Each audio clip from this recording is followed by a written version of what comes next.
The origins of the word Ripper are uncertain, as although its first recorded use was in the year 1615 to describe a primitive cutting tool used by tanners, curriers and leather workers to rip and tear apart cowhide.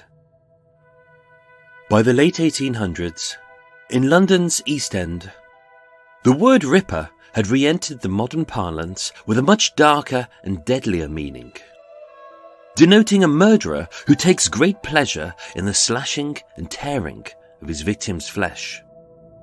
As around the impoverished streets of Whitechapel, a maniac stalked the city's sex workers. And as gripping as the story of Jack the Ripper is, even today, no one knows his name, his face, his age, his description, his motivation, his method, the exact span of his murders, which victims he killed, or even if he actually existed at all. Since then, the term Ripper has only been adopted by the press to describe 3 British serial killers or spree killers during their reign of terror. Jack the Ripper, the Yorkshire Ripper, and a maniac so terrifying, so fascinating, and yet so unassuming that during the dark of the Blitz of World War II, across London's West End, and over just 5 days, he would brutally attack 6 women with escalating levels of sadism and violence. With much of the evidence suppressed by the government and the press for fear of unsettling a weak morale in London during the fear of the early 1940s, the true story of the West End's very own Ripper has long been lost, rehashed, and retold in a rambling mix of confusingly short fragments. But after 8 months of intensive research, using all the original declassified police investigation files, military records, and court transcripts of the case, the puzzle is now complete. And what follows over the next few weeks is a definitive history of one of Britain's deadliest, strangest, and long-forgotten spree killers. My name is Michael. I am your tour guide. This is Murder Mile, and I present to you part 1 of the full, true, and untold story of the Blackout Ripper.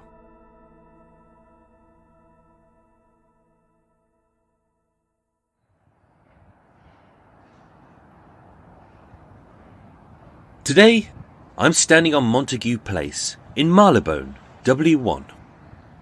A picturesque, upper-class enclave hidden from the hustle and bustle of city life.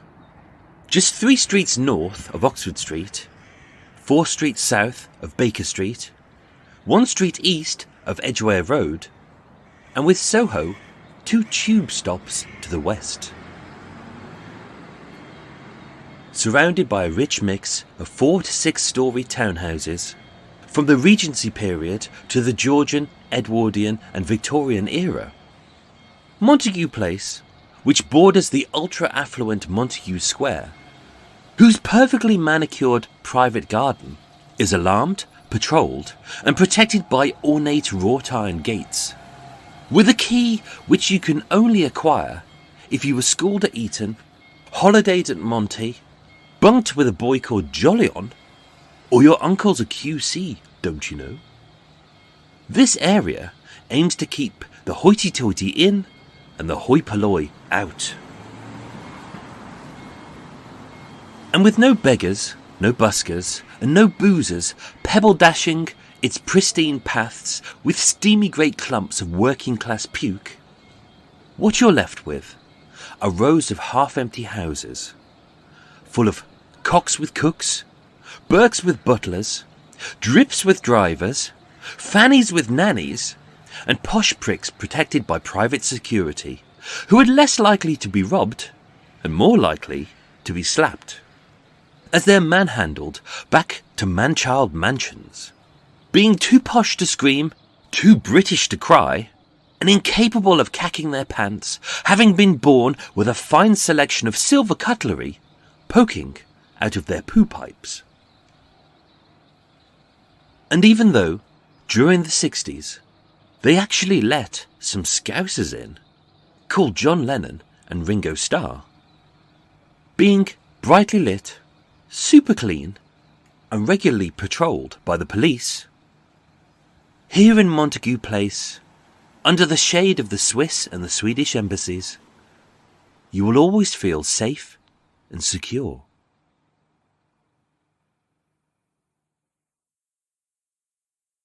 But appearances can be deceptive. As it was here, in the calm of Montague Place, on the cold winter's night of Sunday the 8th of February 1942, that a lone woman called Evelyn Hamilton was murdered. No one heard her scream, no one saw her struggle, and no one came to help. London's West End was about to be gripped by 5 nights of absolute terror, where no woman was safe, as a serial sexual sadist stalked the city streets with murderous intent. And he was known as the Blackout Ripper.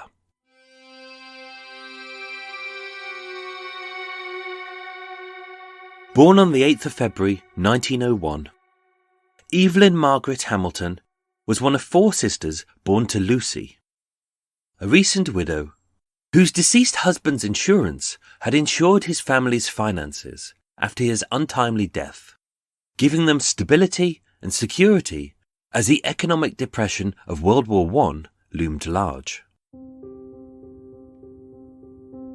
Raised in the idyllic tranquility of the semi-rural village of Ryton in Tyne and Wear, in the northeast of England, far from the industrial sprawl and smog of the Newcastle mills and the Sunderland shipyards, Evelyn's upbringing was the epitome of picture perfect, surrounded by fresh fruit, clean air, long walks, and no crime. And being a progressive woman in an era where the best a young girl could aspire to be was as a machinist, a maid, or married off, Lucy enrolled her 4 daughters in the best schools. Having studied at Skerries College in Newcastle and the prestigious medical school at the University of Edinburgh, by 1923, 22-year-old Evelyn graduated with a diploma in chemistry and pharmacology. Having qualified as a chemist and a druggist, over the next 18 years, she focused on sharpening her skills, climbing the career ladder, and seeing more of the country, as she moved from job to job in Loughborough, Leicestershire, Surrey, London, and later in Essex. By November 1941, with the economic ravages of World War II having started to bite and rationing in full swing, Evelyn had secured herself a position as manager and pharmacist in the respected high street store of Yardley's Chemists at No. 9 Market Place in the market town of Romford in Essex. And as qualified as she was for the job, 3 months later, she would be gone.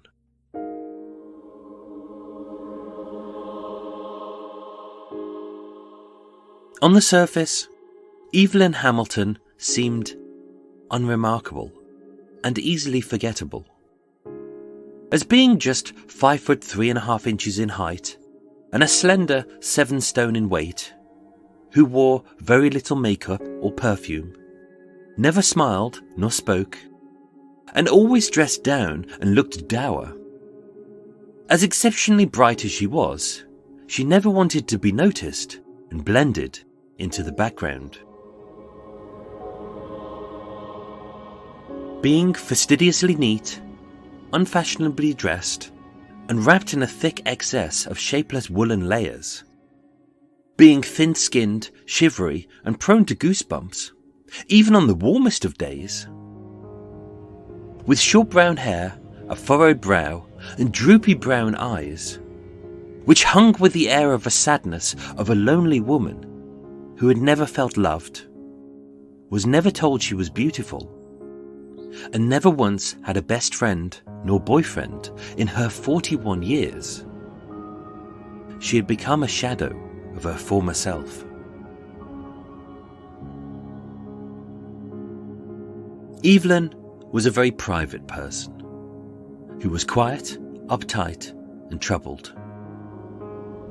Described by her employer, Mr. Bernard Gray, as agitated, eccentric, and that she often looked as if she was frightened. Being prone to bouts of insomnia and depression, she never found peace within herself, and regularly returned to her mother's house in Ryton for long periods of rest and recuperation. But Romford was not for Evelyn. And as a bookworm surrounded by sheep farmers, here she felt mentally, physically, and emotionally starved.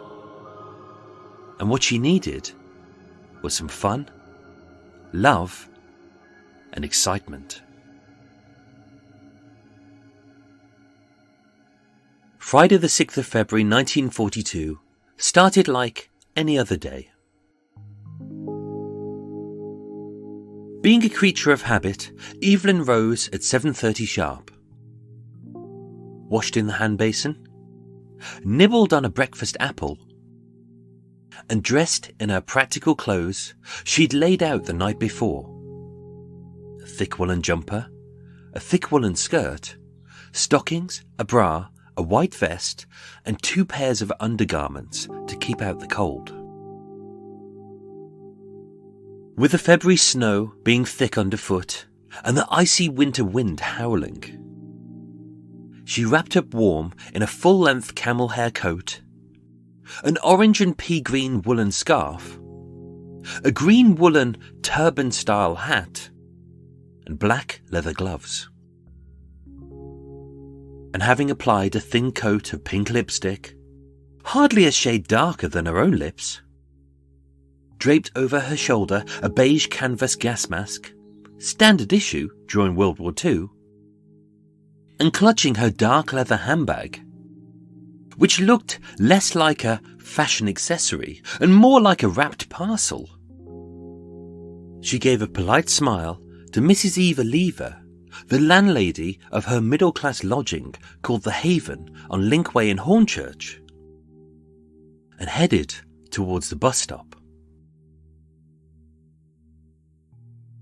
As always, she walked to the bus stop alone.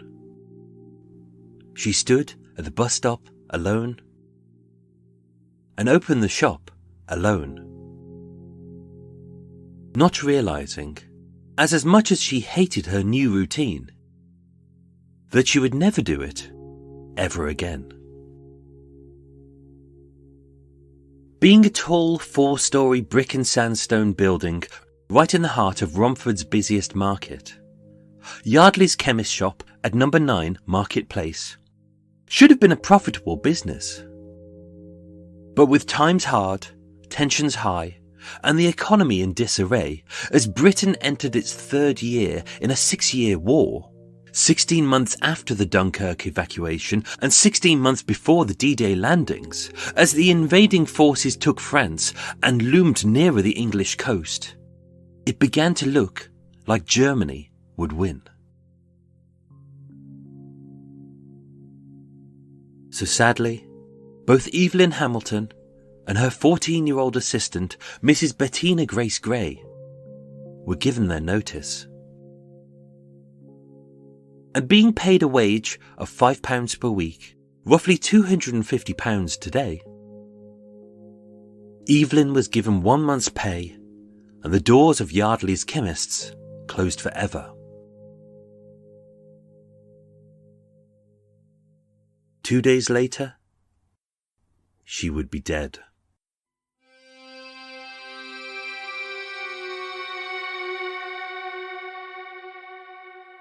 On the morning of Sunday the 8th of February 1942, Evelyn rose at 7:30 sharp, lying alone in a single bed, in a drab little rented room. Another heavy cloud of depression hung over her. And although she hated where she lived, where she worked, and being unemployed, she quickly found work as a pharmacist in the port town of Grimsby in Lincolnshire.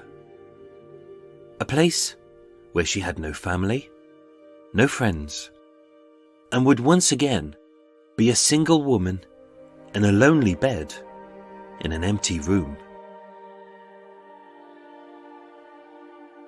Having written a letter to her mother, Lucy, which she did every week without fail, using the green and black pencil she'd loaned from her assistant, Bettina, and had forgotten to give back, Evelyn added a few pounds of her £20 severance pay to help her doting mother in her old age, and then proceeded to pack.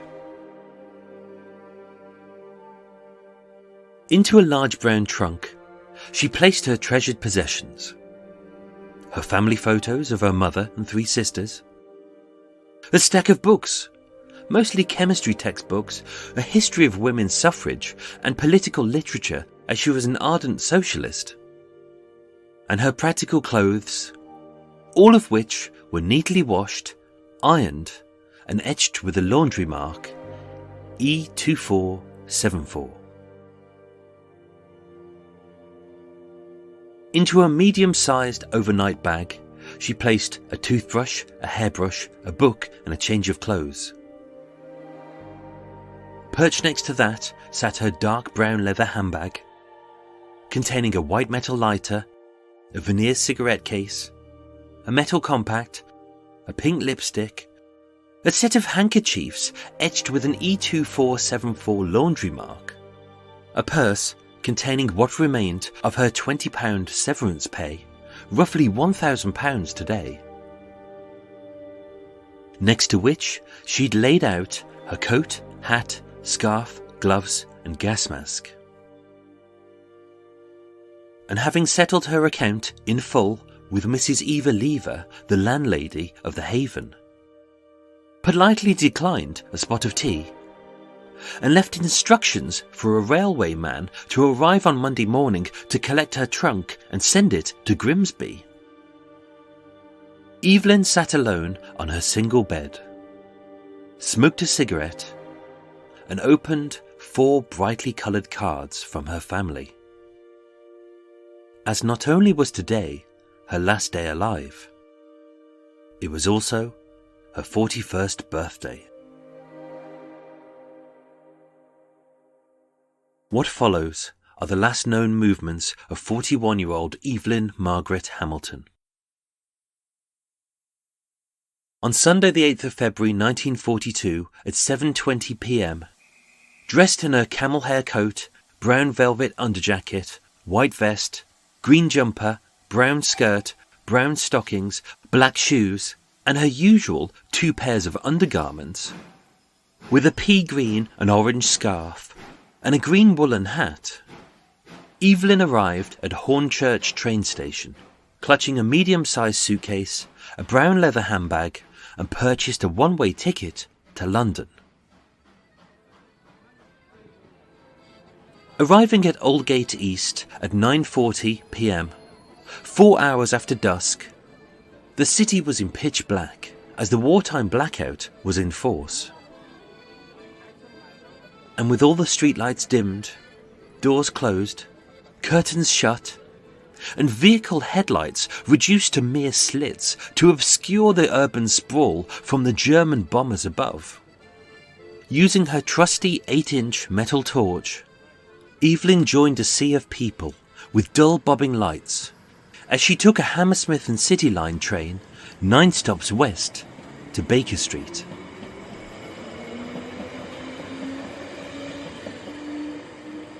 With heavy winter snow crunching underfoot and an icy wind blowing in from Siberia, although she had barely 1/5 of a mile further to go, Evelyn hailed a black cab and was driven by Abraham Israel Ashe, to the Three Arts Club at number 76 Gloucester Place. A hotel she had stayed at many times before and always felt safe, warm and comfortable. Before catching the early train to Grimsby and her new life up north.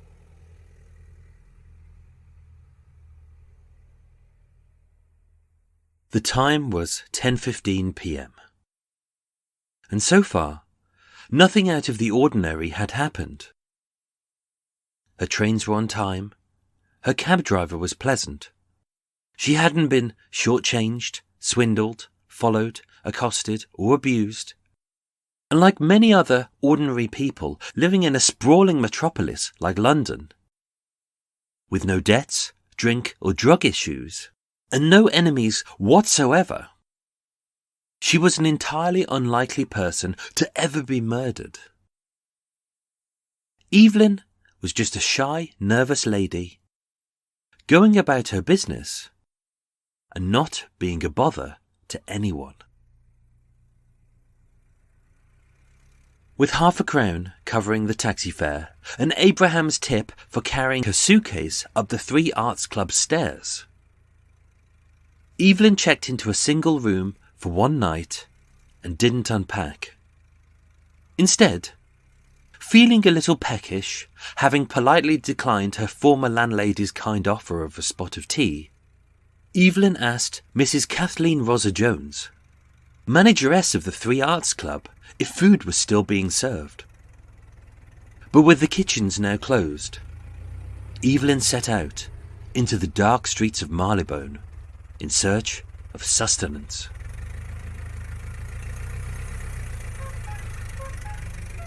The time was 10:50 p.m.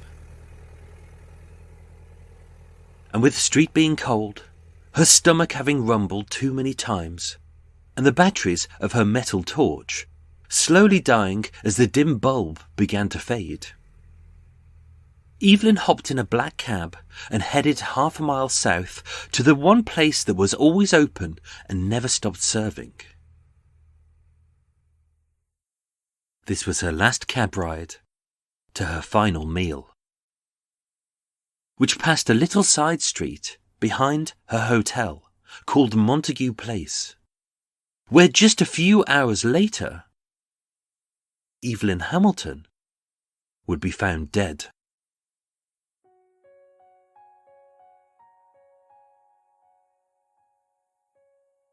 The cab ride should have taken little more than 5 minutes. But Evelyn's whereabouts over the next hour are unknown. Where she went, nobody knows. Who she saw, nobody knows. What she did, nobody knows. But it's unlikely that anything suspicious or untoward happened.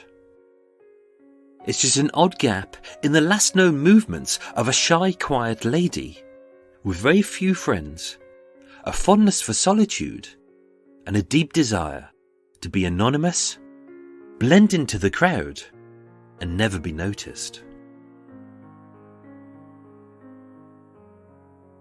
Just before midnight, at the junction of Oxford Street and Great Cumberland Street, now the site of the Cumberland Hotel, which overlooks the prestigious addresses of Marble Arch, Park Lane and Hyde Park, Evelyn entered Maison Lyonnaise, a well-respected 5-storey corner-house tea room, one of 5 in London, which was famed for its speedy service, 24-hour restaurants, live entertainment, and food hall packed full of delicatessens, chocolatiers, florists and hair salons.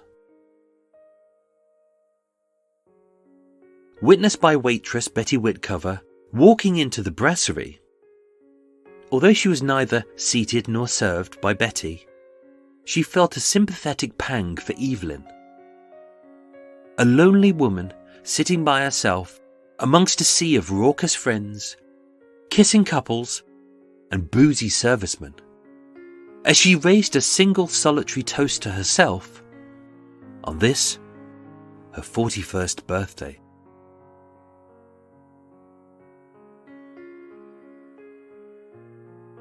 according to her autopsy. Her final meal was a small glass of white wine, 2 slices of wholemeal bread, and a main course, mostly consisting of beetroot. After that, Evelyn Hamilton disappeared. No one saw her talk to anyone. No one saw her leave. And she was never seen alive again.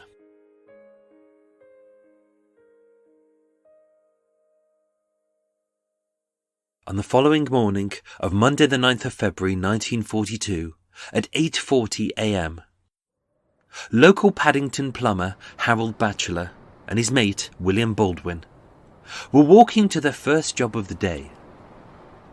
The cold air caused their cheeks to flush. The biting wind made their noses sniffle.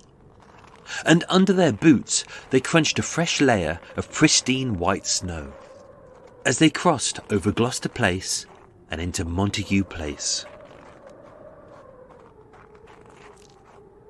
On the left-hand side of Montague Place, positioned half on the pavement, half on the road, and built in a neat little line, were 3 surface air raid shelters, one of thousands which dotted the city.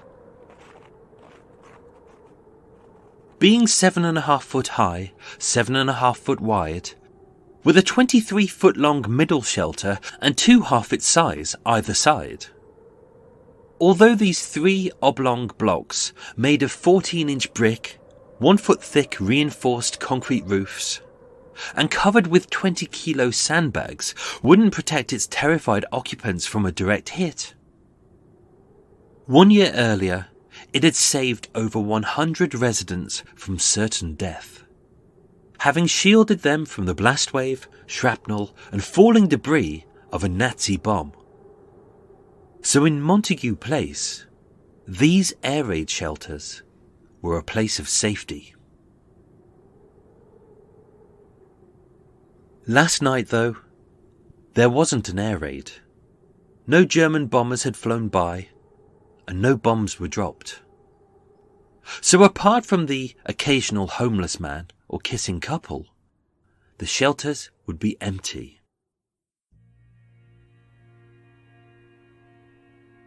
But as Harold and William walked by the larger middle shelter, on the snow-speckled pavement, they spotted the broken top of an 8-inch metal torch, a lady's green woolen turban-style hat, and poking out of the brick entrance was a woman's left leg lying prostrate on the floor, wearing brown stockings and practical black shoes. The crime scene was promptly secured by PC John Mills, ready for the arrival of Divisional Detective Inspector Leonard Clare at 8:55 a.m. With her handbag missing, police were uncertain who this woman was. All they knew was that she was in her early 40s, 5 foot 3.5 inches tall, 7 stone in weight, wearing a full-length camel coat, a pea green and orange woolen scarf, a pale shade of pink lipstick, and that she had been murdered. Being a fastidiously neat woman, whose unfashionable clothes were professionally cleaned, pressed, and etched with the laundry mark E2474. Now she lay dumped in the wet gutter of the road which ran right through the centre of the damp, dark shelter. Her clothes all dirty, torn, and in disarray. With her left leg poking out of the entrance, her right leg remained within, raised and resting on the shelter's brickwork. Her practical black shoes badly scraped and scuffed. Under her brown stockings lay fragments of brick mortar, which had broken away from the wall, as in a desperate fight for her life, she had fought back, as a violent struggle took place. Denying her any hint of modesty. Her calf-length brown skirt had been pulled up to her hips. Her torn bloomers and ripped knickers pulled down to her knees. Her legs spread wide, and the genitals of a deeply private woman exposed for all to see.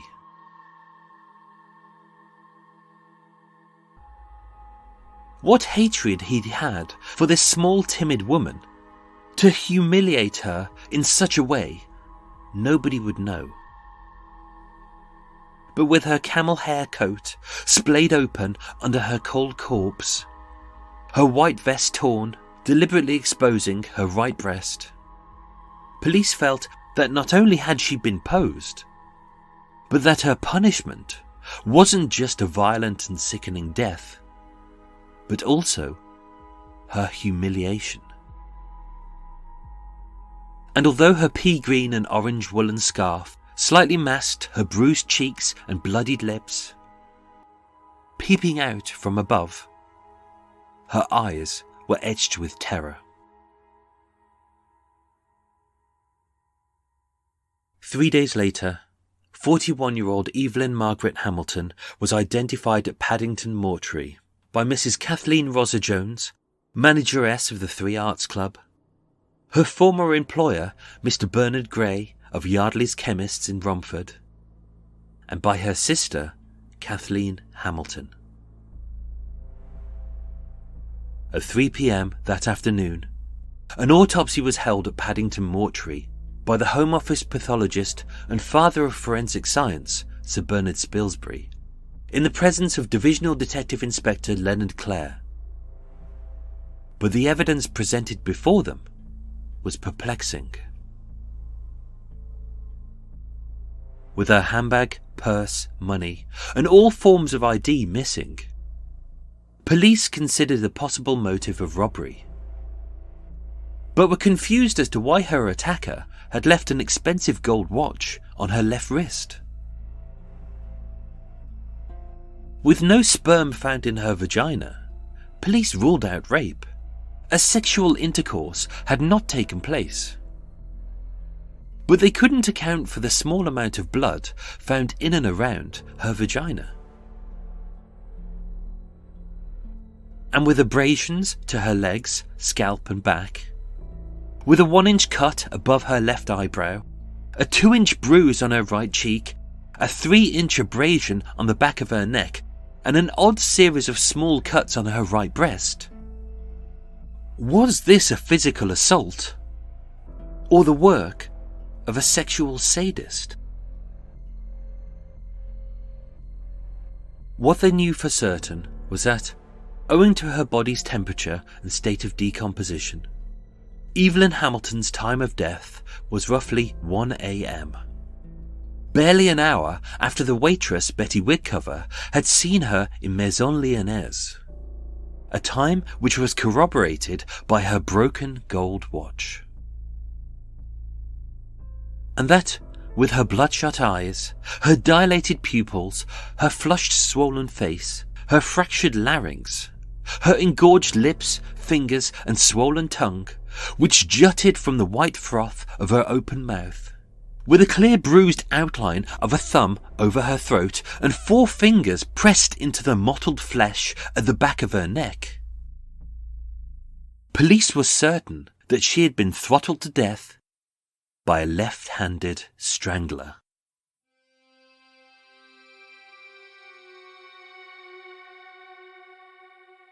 But sadly, that's where the investigation into the murder of Evelyn Hamilton stalled.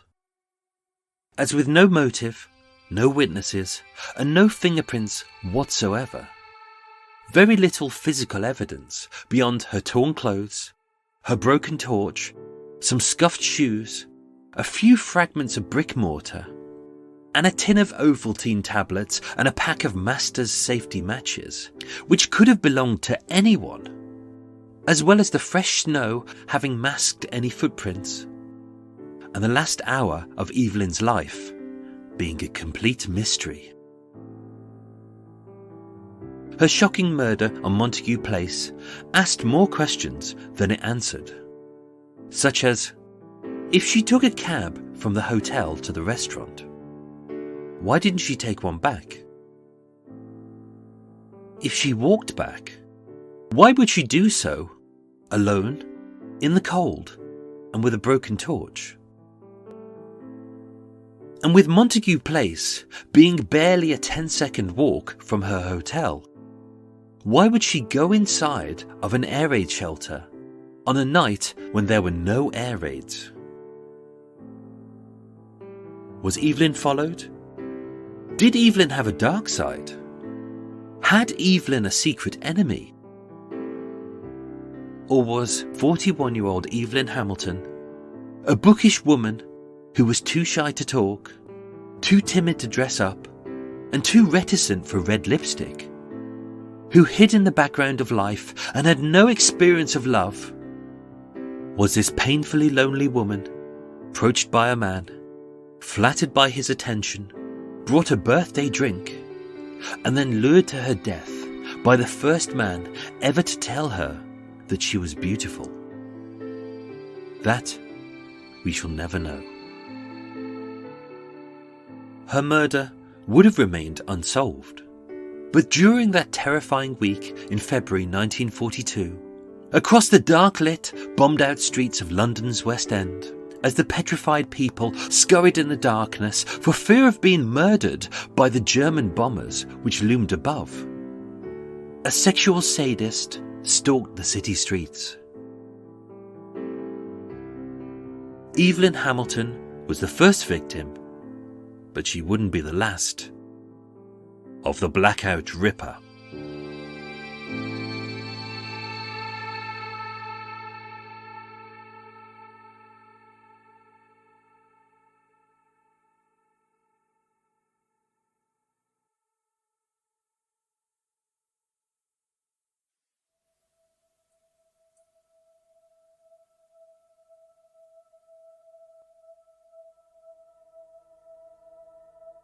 One year into the Second World War, German Chancellor Adolf Hitler and the Nazi High Command sought to deplete, destroy and demoralize Britain with a series of devastating bombing raids, beginning with what the Luftwaffe called Unternahme Seeschlange, or Operation Sea Snake.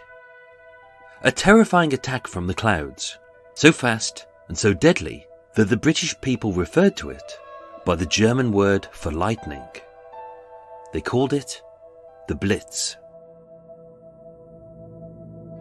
Between the 7th of September 1940 and the 11th of May 1941, German bombers rained down over 41,000 tons of high explosives, incendiary devices and parachute mines onto Britain's industrial cities. Their terrifying tactics, designed to frighten the people into submission and bring Britain to its knees.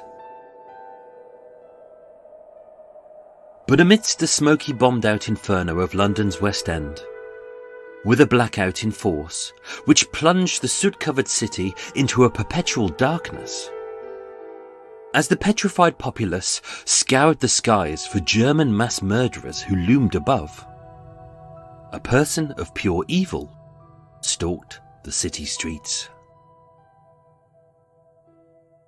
In the early hours of Monday the 9th of February 1942, Evelyn Hamilton, a shy and timid pharmacist who had celebrated her 41st birthday alone, was found strangled in an air raid shelter in Montague Place. Initially, the police thought that this was just a one-off attack, but little did they know that they had a serial sexual sadist and a spree killer in their midst, and his killings had only just begun. Over 5 days, 6 unrelated women across different parts of London's West End would be brutally attacked with escalating levels of sadism, torture and violence. But with his bloodlust unquenched, just 1 day later, he would go in search of his next victim. My name is Michael. I am your tour guide. This is Murder Mile, and I present to you Part 2 of the full, true and untold story of the Blackout Ripper.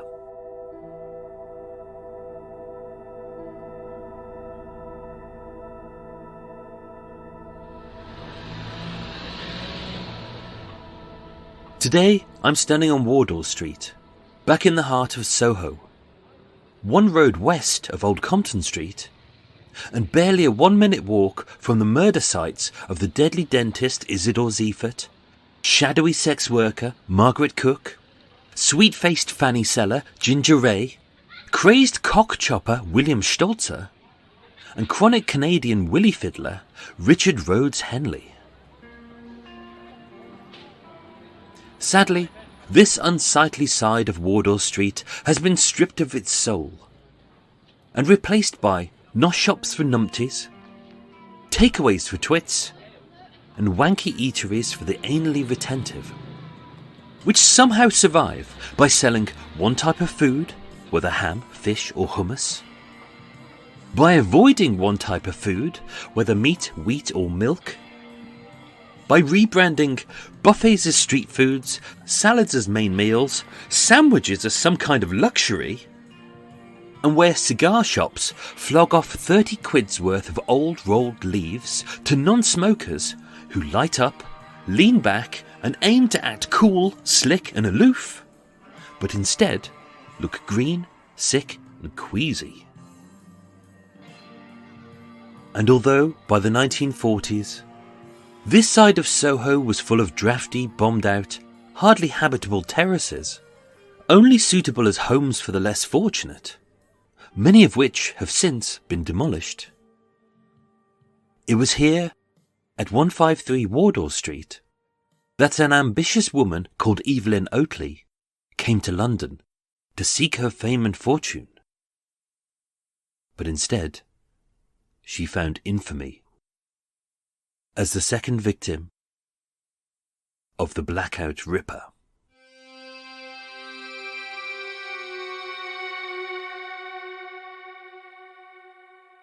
Born Evelyn Judd on the 5th of April 1907 in Earby in Lancashire, a small rural town hidden in the barren wilds of the former West Yorkshire Dales, its chief occupations being lead mining and farming.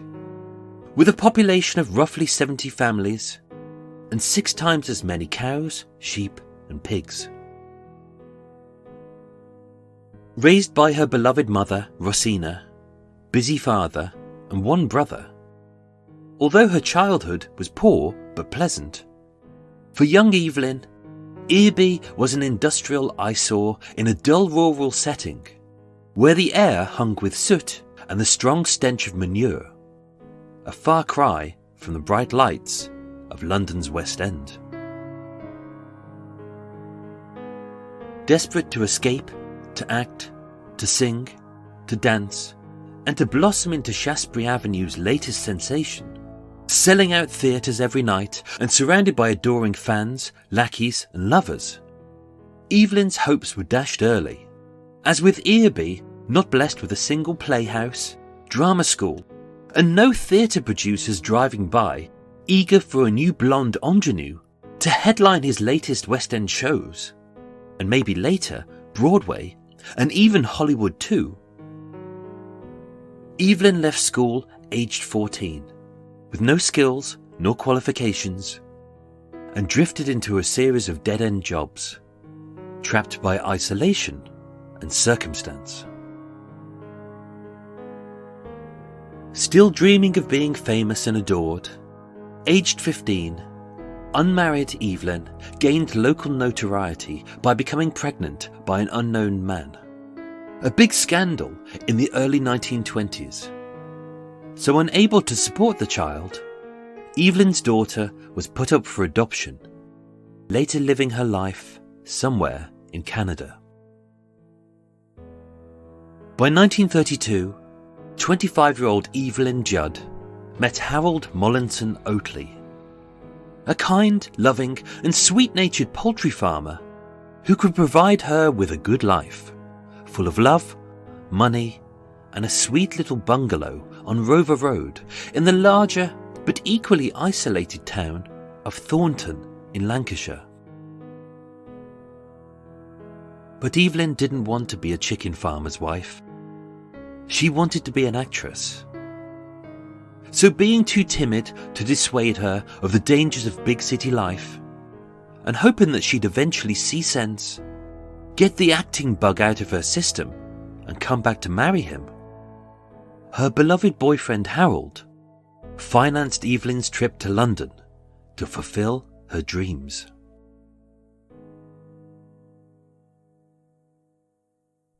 In late 1934, 27-year-old Evelyn Judd moved into a cheap and tiny lodging on Great Portland Street at the back of Oxford Circus.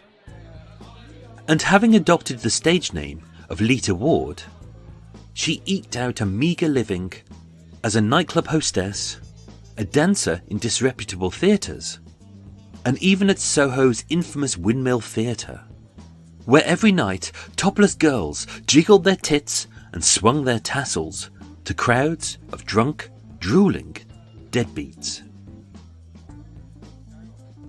To most people, Evelyn's new lifestyle may have seemed cheap, tacky, and low rent. But as a country girl from a remote northern town, whose ambitions had been crushed for 27 long years, now she was embracing every ounce of big city life, and finally, her dream had come true. But by March 1936, after 16 months in the bright lights of the West End, fame hadn't come calling for this almost 30-year-old topless dancer. Work had dried up, as younger legs and prettier faces scored all the best roles.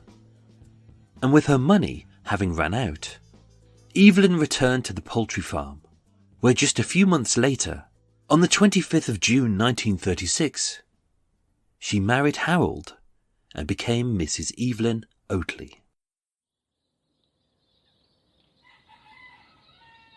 As predicted, married life wasn't for Evelyn. She found no joy in staying in every night, playing Scrabble with her homebody husband.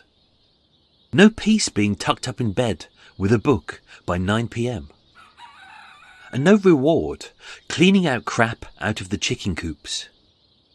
As having tasted the excitement of the big city, she knew she wanted more.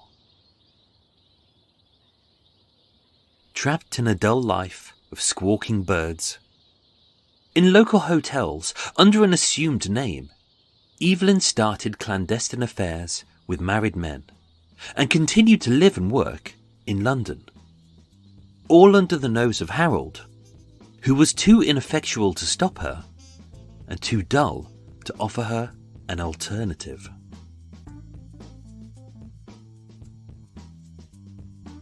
One year later, with money tight, tensions fraught, and his poultry farm having gone out of business, even though he'd been forced to move into his aunt's house in nearby Cleveleys in Lancashire, as desperate as Harold was to please his wayward wife, although they remained married and stayed in touch, Evelyn returned to London, knowing she would never be a big star, but loving the nightlife.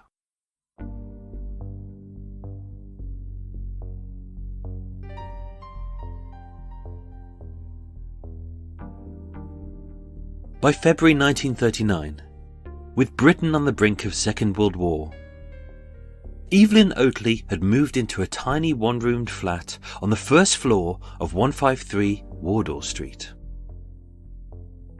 A simple four-storey townhouse with a ground floor of 5 houses converted into a motorcar showroom called Shaw and Kilburn. And although she shared a kitchen and a bathroom with 5 other flats, and her small room was simply furnished with a double divan bed, a sofa, an armchair, a table, a washstand, a wireless radio, and a gas fire with a coin slot meter. Even though she kept some plates and cutlery in the wardrobe, mostly she'd eat out, spending her nights drinking, dancing and attracting the attention of men. With her dancing roles having dried up, and the adulation and applause of audiences over, Evelyn wanted a gentleman admirer to sweep her off her feet. A man with money who would lavish her with gifts, flowers, love, and trinkets. And having a lust for real men who were tall and toned, with easy smiles, kind blue eyes, and neatly dressed in military uniforms. While still married, Evelyn had several boyfriends, all of whom Harold knew about, and none of whom looked like Harold. As World War II broke out, a blackout was enforced, and British and Canadian servicemen flooded the West End with money to spend, drinks to be drunk, and girls to be chased. Evelyn should have had the pick of the crop. But too often, having had her heart broken by these heartless heroes, every time this would happen, Harold would always be there, as a shoulder to cry on, and to pick up the pieces. And as much as they remained close, with Harold travelling the 12-hour round trip from Lancashire to London every few weeks, he naively believed that his beloved wife worked as a nightclub hostess and a dancer in the West End theatres. But for the last 6 years, ever since they'd been married, Evelyn Oatley, known locally as Lita Ward, had earned herself a living as a Soho prostitute.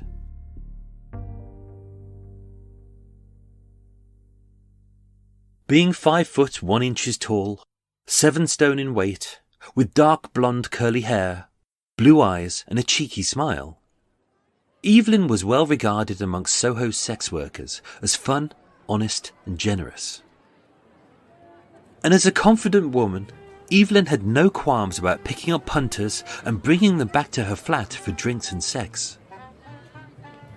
But being flirtatious and charming, she was also adept at luring any potential sugar daddies, not just to spend the night, but also to spend the day after, with free meals, expensive gifts, and shopping trips.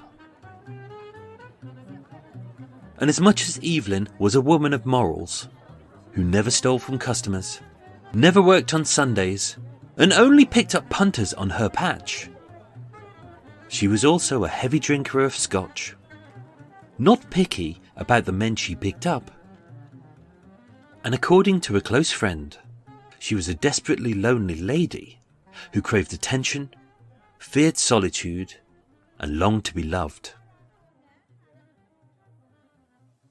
The last time Harold saw Evelyn was on Tuesday the 3rd of February 1942 at Euston Station.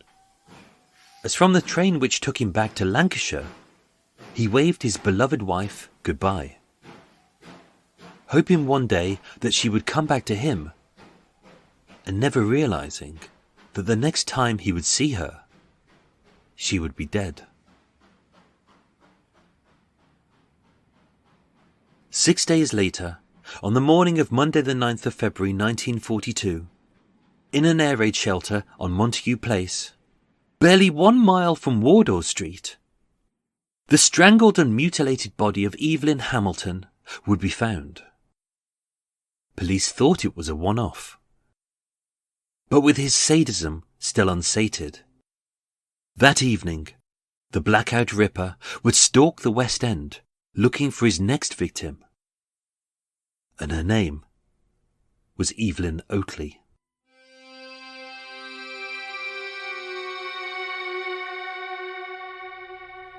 The evening of Monday the 9th of February 1942 was bitterly cold, as an icy wind blew from the east, swirling the freshly settled snow down the half-empty streets of the West End.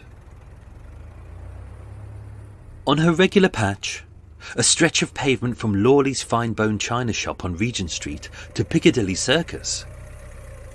Evelyn paced back and forth to keep herself warm. The piping hot bowl of vegetable stew and a quick shot of scotch that she'd just polished off at the Leicester Arms pub, straining to keep out the cold. Dressed fashionably in a bright red jumper, a tweed two-piece jacket and skirt, black boots, a black leather handbag and a black woolen hat, her top decorated with 3 brooches, one yellow, one red, and one in white metal. Her style was impossible to see, as with the night being so infernally cold, Evelyn had her knee-length black coat buttoned up to her neck. But with business being bad, boredom creeping in, amidst the miserable darkness of the blackout, as switched off for the full duration of the war were the famous Piccadilly Circus lights, Evelyn stood in the doorway of Lawley's, illuminated by the red-hot tip of her cigarette, which was taken from her stylish white metal cigarette case. Etched with her initials, LW, short for Lita Ward, a sole reminder of her lost acting ambition. And inside, a photo of her beloved mother, Rosina.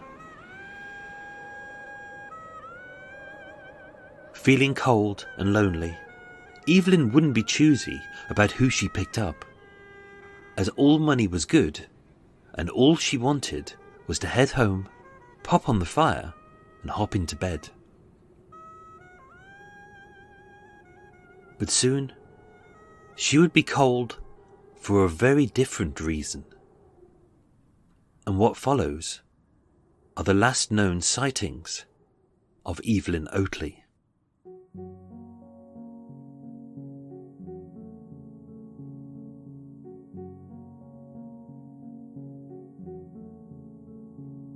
At 10:15 p.m, on the corner of Regent Street and Piccadilly Circus, 2 Soho prostitutes and close pals of Evelyn, one blonde called Laura Denmark and a brunette called Molly de Santos Alves, waved to their friend as she stood outside Lawley's smoking.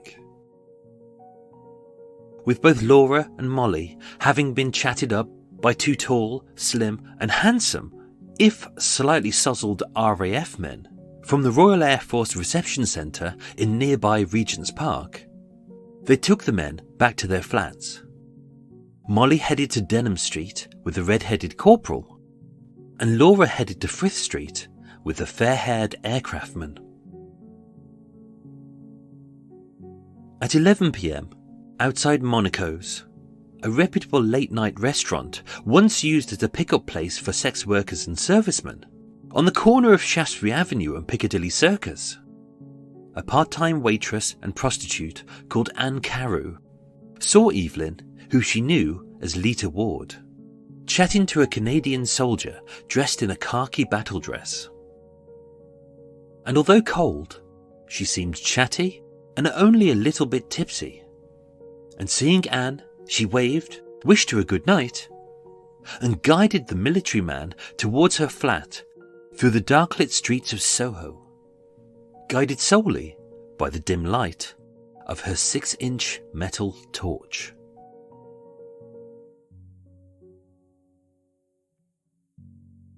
At a little after 11:20 p.m, Ivy Cecilia Poole, a funfair attendant and Evelyn's neighbour, who lived in the adjoining flat on the first floor of 153 Wardour Street, saw Evelyn escorting a man up the wooden staircase. But he wasn't Canadian or in khaki battle dress, but a young, tall and pasty civilian in a brown suit with horn-rimmed glasses. And although he wasn't Evelyn's type, as the night was cold, money was money, and with most men's sexual prowess being less of a stud muffin and more of a 2 pumps and a squirt merchant, Evelyn knew he'd only need a few minutes until he was done, before she would head out again and pick up another punter. As Evelyn closed the wooden door, marked with a metal plate which read Lita Ward, Ivy heard Evelyn and the young man chat. As with their penny-pinching landlord having split one large room in half with 2 folding doors to create 2 smaller flats, the walls were wafer thin and Ivy could hear everything. Sharing such a small space, Evelyn was always so considerate of noise. But that night, she wasn't. Instead, switching her bedside radio from news to music, she turned up the volume until the recognisable sounds of the couple's mumbling, fumbling and groaning was drowned out. And eager to sleep, Ivy popped in her earplugs, placed her pillow over her head, and nodded off around midnight. That was the last time that 34-year-old Evelyn Oatley was heard or seen alive ever again.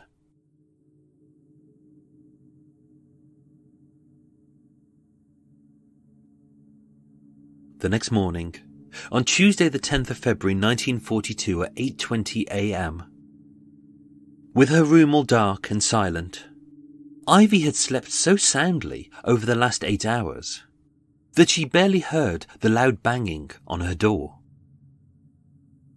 Alerted to the noise by her startled cat, Ivy groggily unlocked the door to see the familiar face of Charles Victor Fleming of the Central London Electricity Company, who, along with his assistant, George Kenny Carter, were here to read each flat's electricity meters and collect this month's shillings from the coin slot. It was just an ordinary day for 3 ordinary people going about their ordinary lives. As with Ivy, who was still sporting her bathrobe and slippers, George knocked loudly on Evelyn's door. But with it barely being an hour after dusk, he got no reply. Knocking louder, George noticed the door was ajar. But as a timid young man who was too polite to simply barge into a strange lady's boudoir uninvited and risk seeing things that a young man should never see, like frilly things and ladies' monthly unmentionables, George continued to knock. Sensing the shy youth's frustration and sporting some awful bed hair, Ivy tapped loudly as she opened the door. With the windows blacked out, the lights off, the fire out, and the last shilling in the electricity meter having been spent, as much as Ivy flicked the light switches, the flat remained in pitch black. But as they entered the room, it was clear that they weren't alone. Someone was there, lying on the bed, all silent and still. And as George Kenny Carter flicked on his torch to see who it was, as the dull light illuminated the shape on the bed, he stopped, blinked, and gasped, having seen a sight which no one should ever see.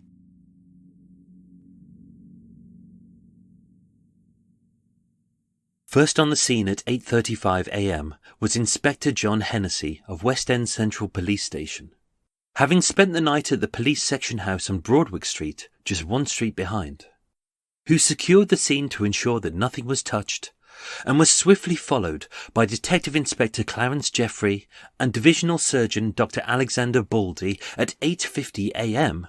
and Divisional Detective Inspector Charles Gray at 9:15 a.m. With no windows open, no fire on, and the female victim, a 5 1 inch, mid-30s blonde, in the early stages of rigor mortis, Dr. Baldy recorded that she had been dead for at least 4 hours. And although the name on the door read Lita Ward, she was quickly identified as Evelyn Oatley. What startled the police, beyond the sickening extent of her horrific injuries, was how tidy the room was. Nothing had been tipped over.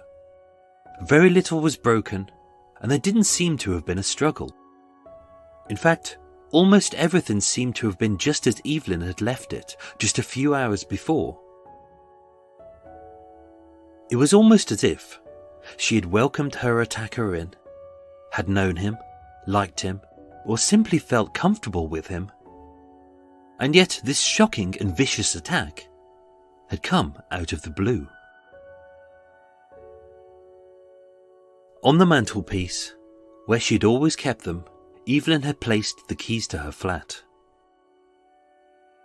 On the sofa were her clothes, neatly placed and ready to be reworn. A bright red jumper, a black hat, and a tweed two-piece jacket and skirt. On an armchair, she had placed her black boots, a slip, a brassiere, and a pair of black stockings by the fire. And in the right-hand side of her wardrobe, where she always put it, was her black knee-length coat, along with her black leather handbag. Oddly, the only damage in the whole room was the wardrobe's lock, which, although the key was still in it, had been violently broken off. Evelyn's handbag had been removed, and the contents strewn over the sofa. And whoever the attacker was, he'd ignored her bank books and ration coupons, and only stole 2 items, roughly £30, which is £600 today, from her brown leather purse, and her white metal cigarette case, etched with her initials LW, and inside, a photo of her mother. Was this a robbery? Was this a burglary? Was this a rape? The police were perplexed. But whoever it was who'd attacked her had a deep-rooted hatred for either prostitutes, women, or Evelyn Oatley, as not only was her attack brutal and sickening, but her torture was prolonged and humiliating.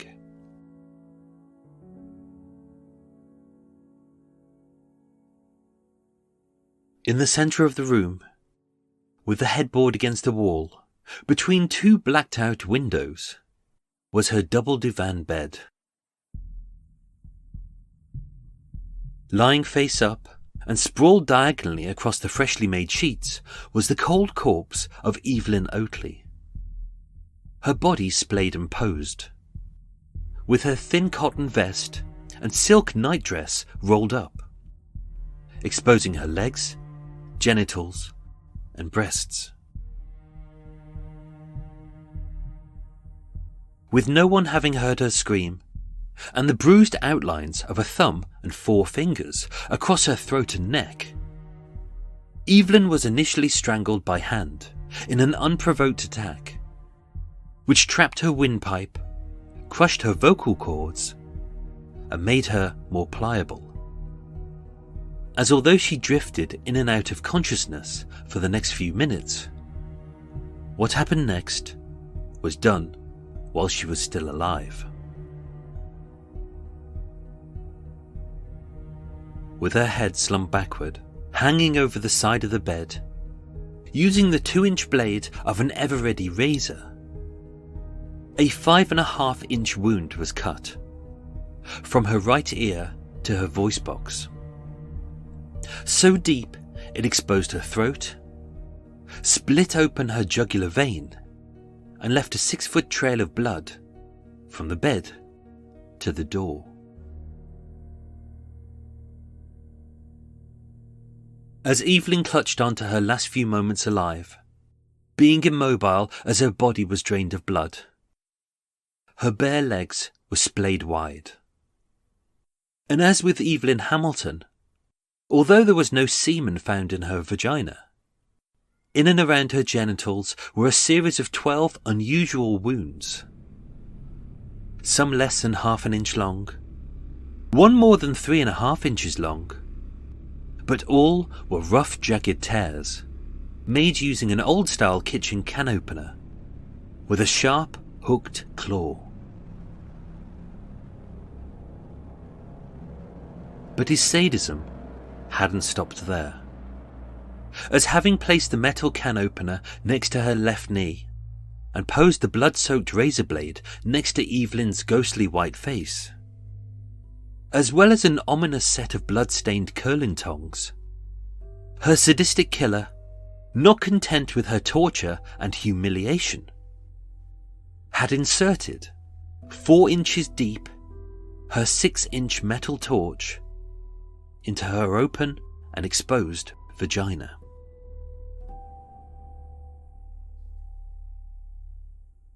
The autopsy of Evelyn Oatley was conducted that day by Sir Bernard Spilsbury, Home Office pathologist and father of forensic science, who just 24 hours earlier had examined the body of Evelyn Hamilton. And although there were differences between both attacks, their ages, hair colour, occupations, and the locations of their deaths, with one in public and the other at home, the similarities were striking.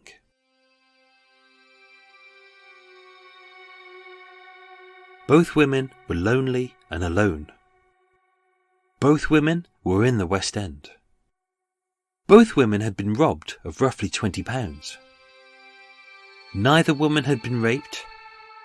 Both had been posed. Both had been exposed. Both had unusual cuts to their genitals and non-specific internal injuries to their vaginas. One made using a 6-inch metal torch, and the other within sight of an 8-inch metal torch. And although the police wouldn't know this yet, in each case, their murderer had taken a souvenir. Was this the same man, or merely chance? Was this a spree killer, or a strikingly similar attack? With Evelyn Oatley's long fingernails being unbroken, they knew her attacker was swift. With bruise marks on their necks, the police knew they'd both been strangled by a left-hander. And although Superintendent Frederick Cherrell of Scotland Yard's Print Bureau had found a left thumb print on Evelyn Oatley's compact mirror, touched as her killer had rifled her handbag looking for money, and a left little fingerprint on the metal can opener he had used to mutilate his latest victim, none of these prints were on file. If the same man had murdered both women, the police wouldn't have time to even contemplate the horror of a spree killer in their midst. As with his violence escalating, his bloodlust pumping, and his sadism unsated, he was only 2 days into what would be a 5-day killing spree. And as darkness fell over London, once again, he headed into Soho to find the next victim of the Blackout Ripper.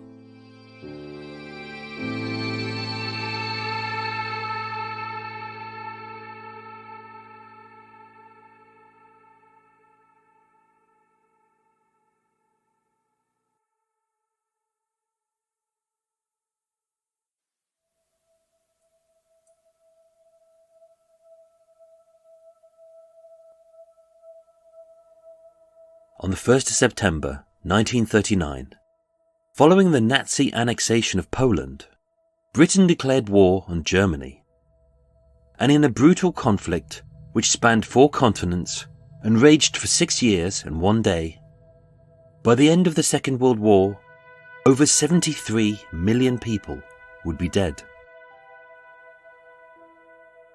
Being short on soldiers, the Military Training Act reinstated national service, and all healthy men aged 18 to 41, were conscripted into the Army, Navy and Air Force. Although vital, conscription severely depleted Britain's emergency services. And even though London's Metropolitan Police Force maintained a total of roughly 19,500 officers for the duration of the war, their numbers were bolstered by inexperienced reservists, special constables, and retired officers. And with the already overworked police officers burdened with new wartime duties, including chasing deserters, enforcing the blackout, and aiding the rescue effort after the Blitz. With the crime rate in England having increased from 303,000 offences per year in 1939 to 478,000 offences in 1945, the depleted police force struggled to stem a new flow of crimes such as looting, bootlegging, and black market trades. At the height of the war, with the city in blackout and a population in fear as Nazi bombers loomed overhead, a new terror stalked the seedy streets of London's West End. With an insatiable hatred of women, a thirst for blood, and a hunger to slash, torture, and kill. No one knew his name, no one heard his voice, and no one had seen his face. But over the last 24 hours, this sadistic maniac had strangled, posed, and mutilated two seemingly unrelated women in two different parts of the West End, at the start of what would become a 5-day killing spree. My name is Michael. I am your tour guide. This is Murder Mile, and I present to you Part 3 of the full, true, and untold story of the Blackout Ripper.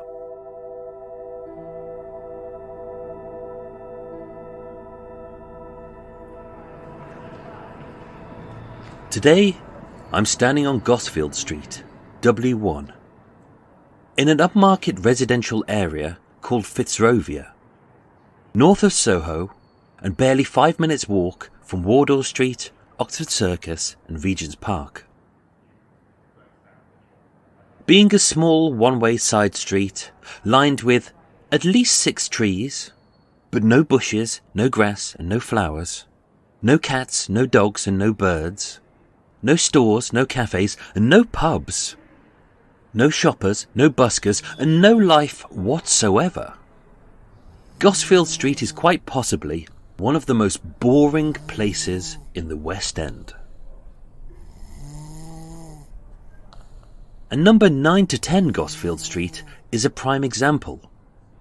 As being a red and brown bricked 3-storey mansion house, which is really just a posh way of saying a block of flats, most residents seem to have an allergic reaction to the pavement, as the only time they're ever seen on the street is to slip into an Uber, scowl at a lost homeless man, shout at a dog plop dropper, shoo away an Asda delivery truck having secretly disguised their cheapo shopping in Waitrose bags, and noisily shushed a certain pot-bellied, bald-headed murder podcaster for daring to make a noise within earshot of their £1.1 million flat, having instantly devalued it simply because I'm a brummie. But back in 1942, 9 to 10 Gosfield Street truly was a working-class neighbourhood full of underpaid and undervalued skilled and unskilled workers, whether seamstresses, waitresses, cobblers, tailors, bakers, maids, and of course, prostitutes. And today, as much as the elderly may crow that, "Oh, the streets were much safer in my day. There was no crime. We all left our doors unlocked, and everybody looked out for each other," this is a story which would greatly dispute that, as Flat 4 at 9 to 10 Gosfield Street was the home of the third victim of the Blackout Ripper. and her name was Margaret Lowe.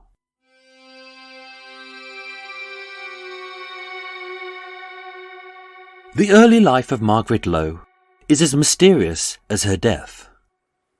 Being born on an unspecified date in 1899, Margaret Florence Campbell Burkitt was the twin sister of Sydney, one of 4 siblings raised in the coastal town of Napier in the Hawke's Bay area of New Zealand. Living in a picturesque setting, surrounded by clear skies, blue seas, sandy beaches and green fields. Although they were not a wealthy family, through hard work, struggle and dogged persistence, they lived a comfortable lifestyle in an idyllic part of the world. And everything was good. But for unfortunate reasons, known only to them, whether sickness, bereavement or financial hardship, the entire family uprooted back to England, where life would only get poorer, harder and darker. Having dramatically downsized from their own beautiful bedside home to live in a shared lodging house amongst the industrial smog of Hoxton in East London, with an expanding family and an ever-decreasing income, life got worse for the family when their father was killed during the First World War, leaving behind a widowed mother with 4 young children and no pension or savings.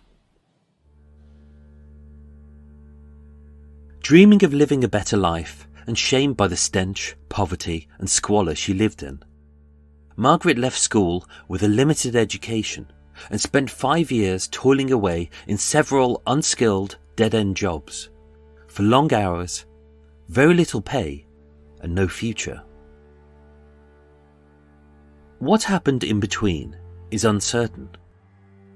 But in 1919, 20-year-old Margaret, under the alias of Peggy Campbell, was charged at Bow Street Magistrates Court, convicted of living off the immoral earnings of prostitution, and was fined 20 shillings.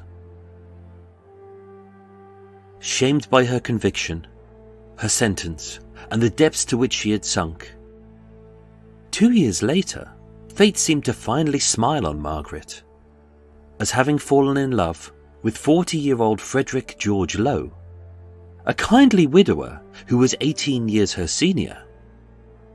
On the 11th of October 1921, they married in the pretty market town of Rochford in Essex, gave birth to a beautiful baby girl called Barbara, and set up a fancy dress shop in the nearby coastal town of Southend-on-Sea.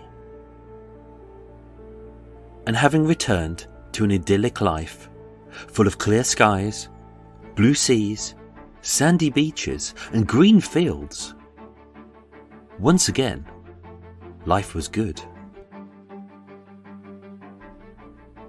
But after 11 years of marital bliss, on the 14th of December 1932, 51-year-old Frederick George Lowe died, leaving Margaret a widower with a 4-year-old daughter to raise alone. And although Frederick had savings and insurance to secure his family's future, being racked with grief, depression and alcoholism, with the shop shut down, her home boarded up, and her daughter Barbara taken into care, Margaret had lost everything. Within 2 years, Margaret had gone from being a happily married mother and a prosperous shopkeeper to a homeless, childless, penniless alcoholic. And seeing no other option, she moved back to London, worked a series of dead-end jobs, and later returned to prostitution, where just a few years later, she would die at the hands of the Blackout Ripper.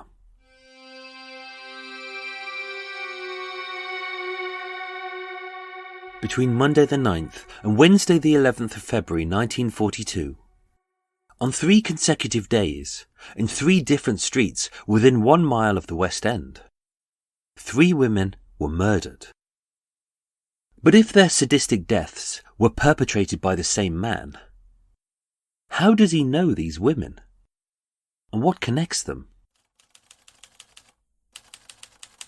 Perhaps their birthplace.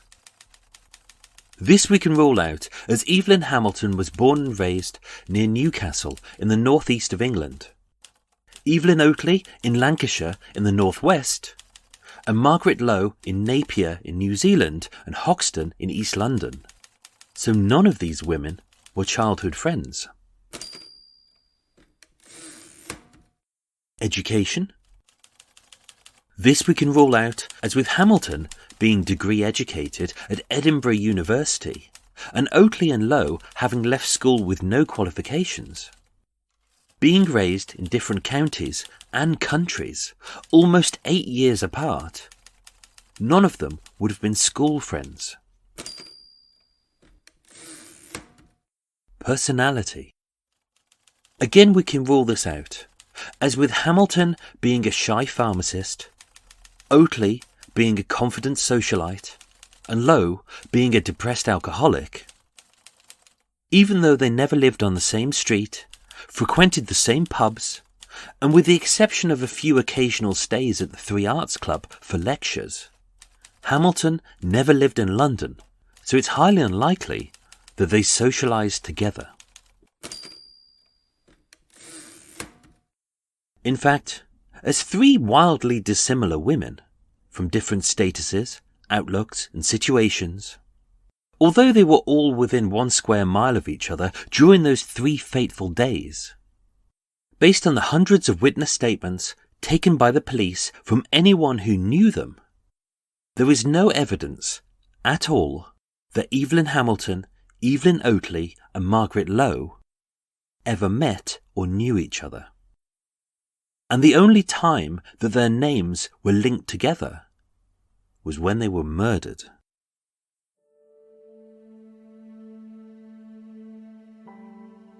By 1942, 43-year-old Margaret Florence Lowe had been a West End prostitute for 8 years. But as familiar as she was to sex workers and servicemen alike, very little is known about her. As although she went by the aliases of Peggy Campbell and Peggy Burkitt, locally she was known as the Lady. Physically, Margaret was unremarkable. As being a portly woman of 5 foot and 5 inches tall, with neck-length brunette hair and a side parting, neat makeup, a maternal smile, and a slightly bulbous nose brought on by the effects of chronic alcoholism, she easily resembled any other prostitute in Piccadilly. But as a person, the Lady was very much a woman of many contradictions. Neatly dressed in polished black shoes, shiny black leather gloves, a black leather handbag, an elegant felt hat, and a large fur coat. Although Margaret had been convicted 3 times of soliciting for sex and behaving in an indecent manner, each time using different aliases, she always walked with her head held high, as if she was a well-to-do lady off for a night at the theatre. As a plummy-voiced woman with an indeterminately posh accent, who enunciated her H's, said whom instead of who, we instead of us, and one instead of I, although she'd never denigrate herself by swigging back a pint or picking up punters in the local pubs and clubs, she was often found drunk and tottering the curbs of the West End, singing little ditties and slurring her words. And as an obviously refined woman, full of airs and graces, who was too busy to stop, too posh to chat, and too senior to socialise with anyone below her status, Margaret always walked alone. No friends, no joy, just drink. A sad, lonely lady, clinging to the long-lost memory of a life which once was. Unlike most prostitutes, Margaret didn't have a patch. Instead, she chose to walk in a large square, right around Soho, from Shaftesbury Avenue to Charing Cross, Oxford Street to Regent Street, and back to Piccadilly Circus. And with her only working after 11 o'clock at night, it was almost as if Margaret didn't want to be seen. Describing prostitution as a dirty piece of work, Margaret hated her job, resented her punters, and only did the dirty deed to survive. But as a chronically depressed alcoholic who sold her body to earn money, earned money to buy booze, and drank booze to dull her senses so she could earn more money by having sex, she was trapped in a vicious circle of which there was no way out. And although she was nicknamed the Lady, as a feisty, argumentative and belligerent boozer, who wouldn't stand for ill manners, coarse language, or any rough stuff, she was widely known to be a real tough cookie and a scrapper who could easily handle herself. And in an illegal job, which involved inviting numerous strangers back to her flat for sex during the blackout, being handy with her fists was a skill which, unfortunately for Margaret Lowe, came in very handy. In the early hours of Friday the 30th of January 1942, just 2 weeks prior to her death, in flat 4 on the ground floor in numbers 9 to 10 Gosfield Street, Margaret was physically assaulted in her bed by a punter she had picked up in Piccadilly. Forcibly barging the Canadian soldier out of her door, with fists flailing and feet flying, Margaret screamed at the top of her lungs, "Help! Police! Murder!" causing such a ruckus, it awoke her neighbours, Florence Bartolini in flat 1 and Ralph George Stevens in flat 2.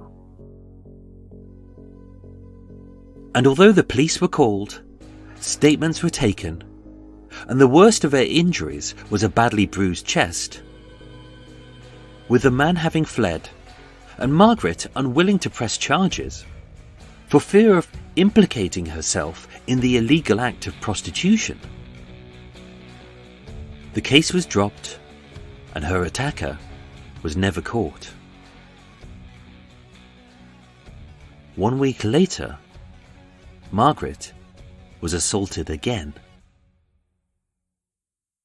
2 weeks later, she would be dead.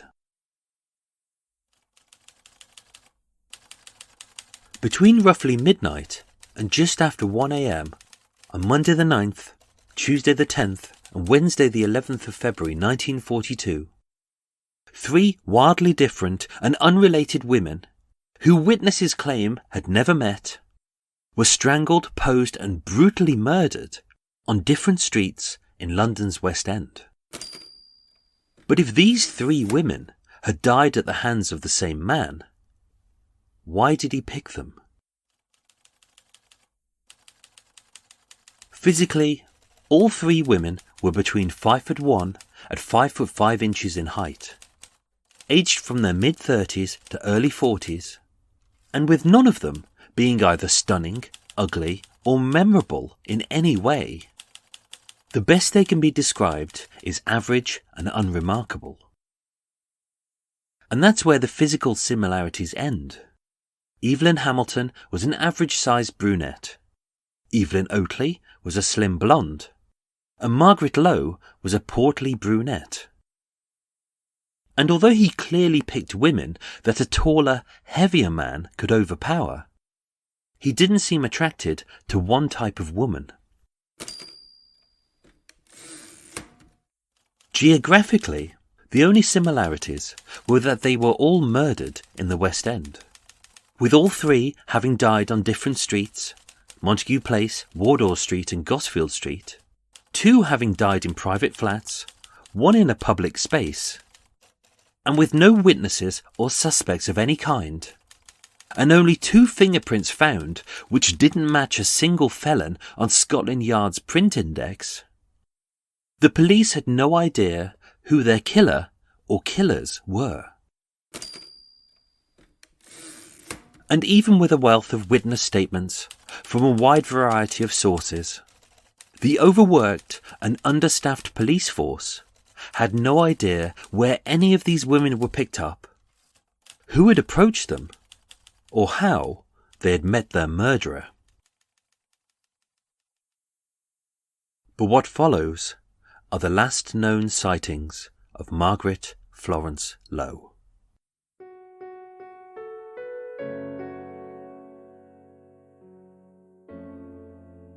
On the morning of Tuesday the 10th of February 1942, at roughly the same time that the police were examining an horrific crime scene barely a few streets away at 153 Wardour Street, involving a semi-clad lady, a razor blade, a can opener, and a trail of blood 6 feet long.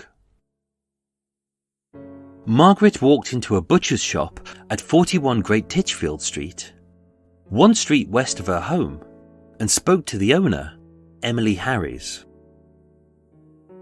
Unlike her usual grumpy, feisty, and frumpy self, on this day, Margaret was in a chipper mood. Her dark mood had lifted.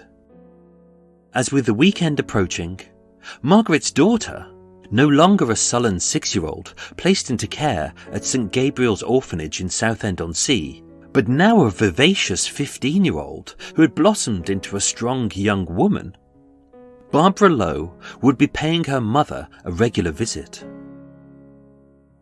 This was the one good thing in Margaret's miserable life, and her last connection to happier times. Excited at the prospect of seeing her daughter, Margaret didn't buy anything at the butcher's. Instead, using her weekly ration, she asked Emily to put aside some lamb's livers, kidneys, bones and fat so she could bake her baby a suet pudding. A real treat during the hardships of wartime England.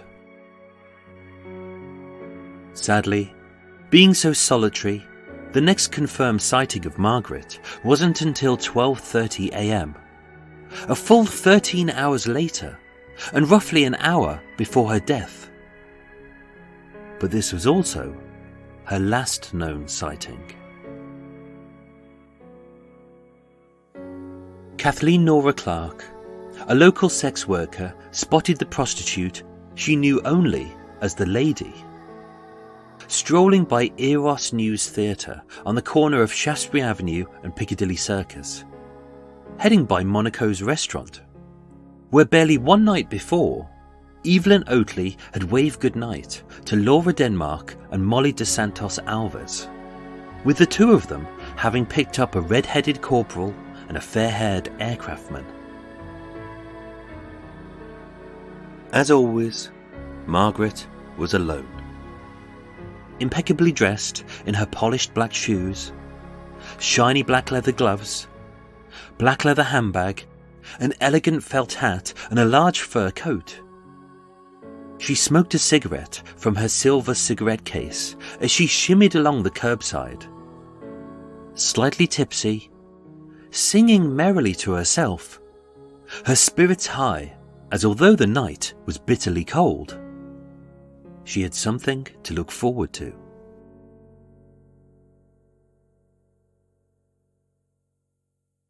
At approximately 1:10 a.m, 2 independent witnesses living at 9 to 10 Gosfield Street, Florence Bartolini in Flat 1 and Ralph George Stevens in Flat 2, both basement flats situated below the communal door, heard the unmistakable sound of the woman they knew as Mrs. Lowe unlock the door and quietly enter, accompanied by a man. And although they didn't see him, his heavy footsteps had the dull thump of men's boots, and his accent was unmistakably English. Although their conversation was unintelligible, their voices were low, The tone was cordial, and she welcomed the man into her flat. But unusually for Margaret, who witnessed his state, wasn't the best of neighbours, and often kept the whole house awake by playing loud music on the gramophone in the dead of night to deaden the sounds of a sex worker in action. After a brief chat and the clink of glasses, there was silence. After which, Florence and George fell asleep. No one heard any screams, shouts, or cries. Nothing was broken, smashed, or trashed. And with the exception of Margaret, no one saw his face. In fact, the only sound which was heard the whole night was at an indeterminate hour when bleary-eyed Florence Bartolini was briefly awoken by the heavy thud of a flat door being shut, the communal door being opened, and a heavy-booted man briskly walking into Gosfield Street and heading right in the direction of Baker Street, Warren Street, and Regent's Park. And with these being the usual sounds heard nightly from the flat of a 43-year-old alcoholic sex worker, thinking nothing more of it, Florence rolled over and went back to sleep.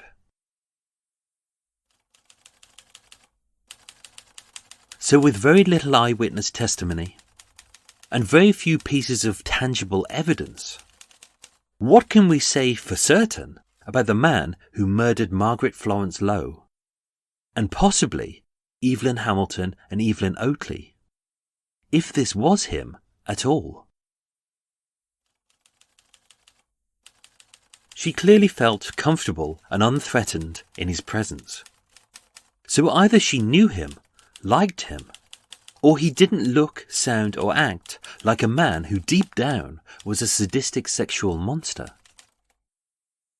If so, was he driven to kill by drink, drugs, or mental illness? Was his hatred of women triggered by a childhood trauma, having talked to Margaret? Or was he a maniac with a supreme level of self-control?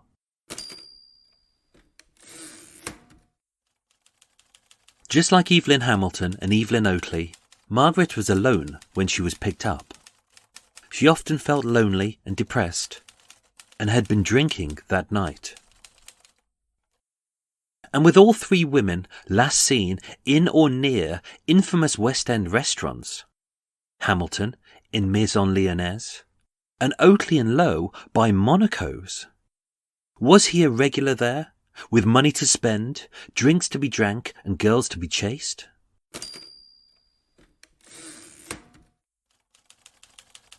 Clearly being confident, pleasant, and approachable, who all three ladies felt safe with, was he a local man with a good knowledge of the West End streets? Was he an experienced man used to chatting up ladies and picking up prostitutes? Or was he the type of man you would instantly trust, whether a policeman, a fireman, an air raid warden, a soldier, a sailor, or an airman? And with Margaret being a feisty lady who was well known to fend off any fiends with her fists and feet, just as Evelyn Hamilton had, her scuffed shoes having kicked chunks of brick mortar off the inside of the air raid shelter, had their killer learnt his lesson by striking fast and strangling first, giving himself ample time to sadistically mutilate their limp, dying, and lifeless bodies. Of course, with no sightings, no witnesses, and no suspects, most of this would have been pure guesswork.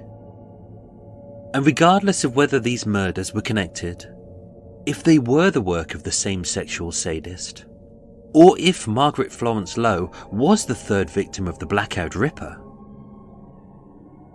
as a lonely widow, living alone in a single flat, with no friends and no close family, who spent her time surrounded by strangers, no one knew that she had even been murdered until almost 3 days later. The next morning, on Wednesday the 11th of February 1942 at 11 a.m, Florence Bartolini spotted a brown paper parcel at the foot of the door of flat 4, delivered by the postman, but as of yet uncollected and unopened. And with the large gift being addressed to Mrs. Lowe, and Florence's day chock full of chores, she ignored it and left by the communal door, unaware of the unimaginable horror just a few feet away. When she returned, 6 hours later, the parcel was still there. The next morning, it was still there. And the next evening, it was still there. And as the residents from 9 different flats all walked by, spied the parcel, stared at it quizzically, commenting about how unusually quiet flat 4 was, with no yelling, no music, and no heavy-booted men waking them up at all hours of the night, still, no one did anything. On Friday the 13th of February, at 3:50 p.m, having caught the train from Southend-on-Sea, eager to stay the weekend, see the sights, and tuck into the delicious suet pudding her mother had promised to bake, 15-year-old Barbara Joan Lowe entered 9 to 10 Gosfield Street and knocked on the door of flat 4. But there was no reply. Having spotted a brown paper parcel at her feet, postmarked with Monday's date, Barbara queried with the neighbours, who confirmed it was odd that they hadn't seen or heard from her mother in days. And gripped with a queasy feeling of dread, Barbara called the police. At 4:30 p.m, Detective Sergeant Leonard Blacktop of C Division from West End Central Police Station on nearby Savile Row arrived at 9 to 10 Gosfield Street to investigate the possible disappearance of a 43-year-old alcoholic. Nothing more. Unable to access flat 4, owing to a locked door, and Barbara not having a key, DS Blacktop deduced that most alcoholics prone to lapses in memory would be likely to keep a spare key nearby. And having found one under her mat, the detective entered the flat.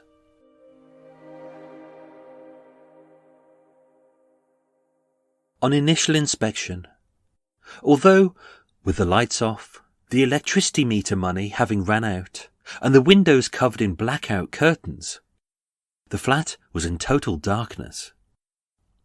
But as DS Blacktop shone his torch around the tiny congested sitting room, nothing seemed disturbed, out of place, or damaged. As he walked along the thin dark passageway towards the cramped kitchenette in the back room, DS Blacktop noticed what looked like the contents of her handbag, strewn across the kitchen table. A few letters, 3 ration books, a pink lipstick, 2 Yale keys, and a 6-inch metal torch. But no money, no handbag, and unusually for a heavy smoker, no cigarette case. As well as a bottle of stout, which was 3/4 full, but no glasses. And with the kitchen cupboards opened, rifled, and their contents scattered, having spilled all types of cutlery, including forks, knives, and a can opener, across the work surfaces. It looked like a burglary, but so far, there was still no sign of Margaret. The only room left to try was her bedroom. With the door locked, no suitable key found, and 3 days having passed, with Barbara's permission, DS Blacktop forced the bedroom door. And although the room was dark, In the middle, lying on her bed, he saw the unmistakable sight of the strangled and mutilated body of 43-year-old Margaret Florence Lowe. Having escalated the case up to Chief Inspector Edward Greenough of Scotland Yard, this was now no longer the hunt for a missing person. This was a murder investigation. In an unnervingly similar crime scene to that of Evelyn Oatley, it didn't look as if a struggle had taken place.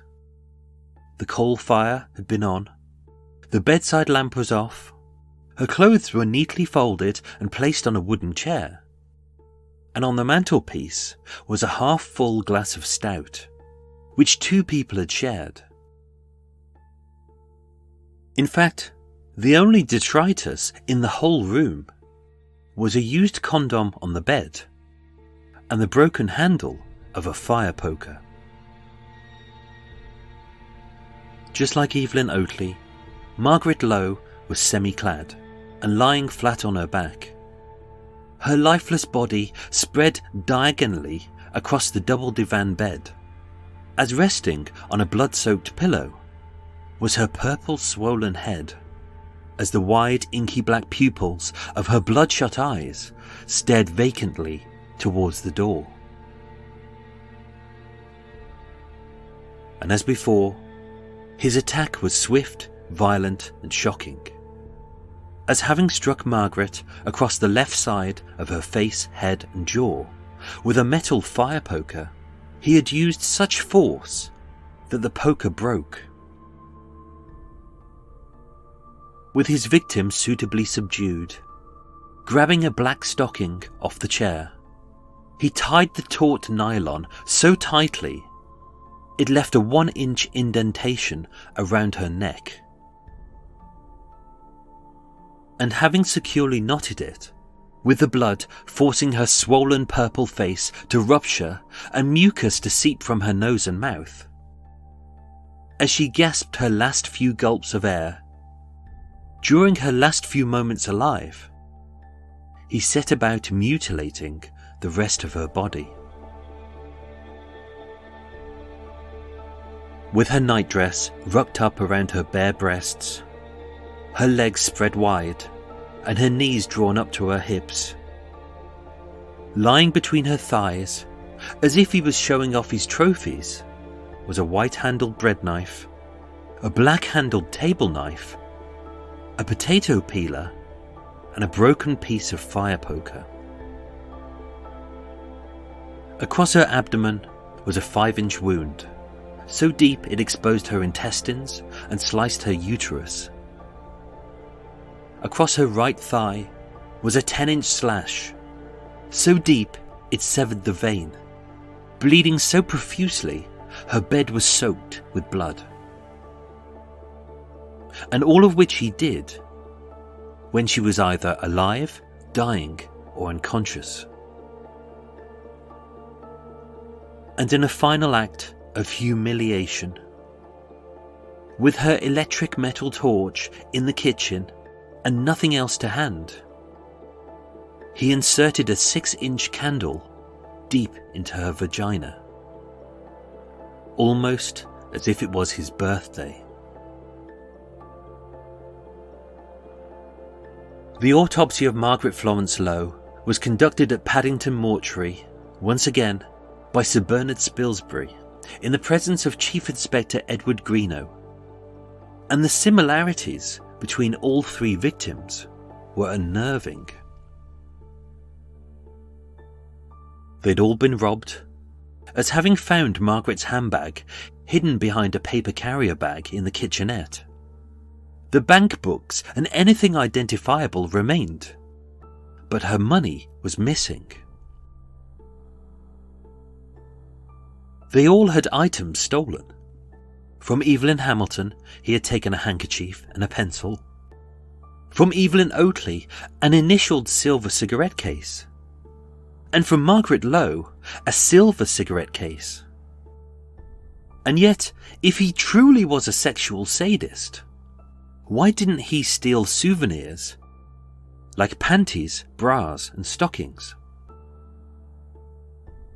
Although violated, none of these women were raped. As with no semen found in any of their vaginas and a discarded condom found on Margaret's bed, did sex take place, or was he incapable? They had all been mutilated, both pre- and post-mortem, using a strange selection of knives, razors and kitchen cutlery, including a can opener and a potato peeler, none of which he'd brought with him, instead making do with whatever was to hand, suggesting their murders weren't premeditated.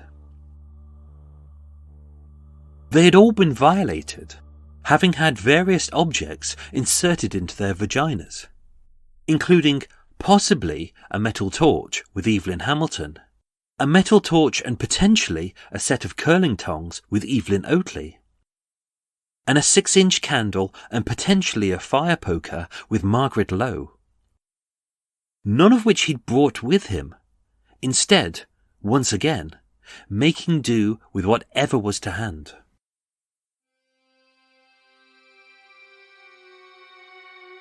And although he changed his method of death, having manually strangled Evelyn Hamilton and Evelyn Oatley with his hand, and garroted Margaret Lowe with a black stocking, by the way he had left it tied around her neck, once again the police knew that the attacker was left-handed. Margaret Florence Lowe was unmistakably his third victim. And again, he had made a big mistake. As Superintendent Frederick Cherrell of Scotland Yard's Print Bureau had dusted the crime scene and found 3 sets of fingerprints. One on the base of the candlestick, having removed the candle to violate her. One on the bottle of stout which he'd poured in the kitchen. And one on the half-full glass of stout he had left on the mantelpiece, featuring both of their fingerprints and suggesting that they had shared a final drink.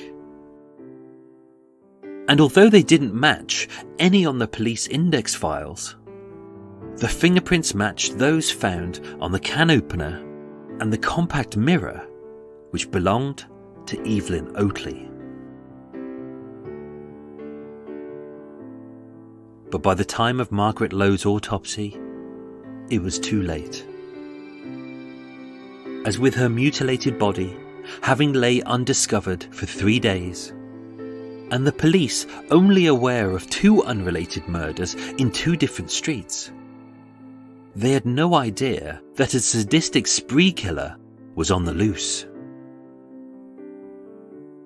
So by Thursday the 12th of February 1942, 4 days into his 5-day killing spree, with 3 women dead and 3 unsuspecting women walking the streets, unaware of the horror which awaited them, he headed back into the West End, and the Blackout Ripper went in search of his next victim.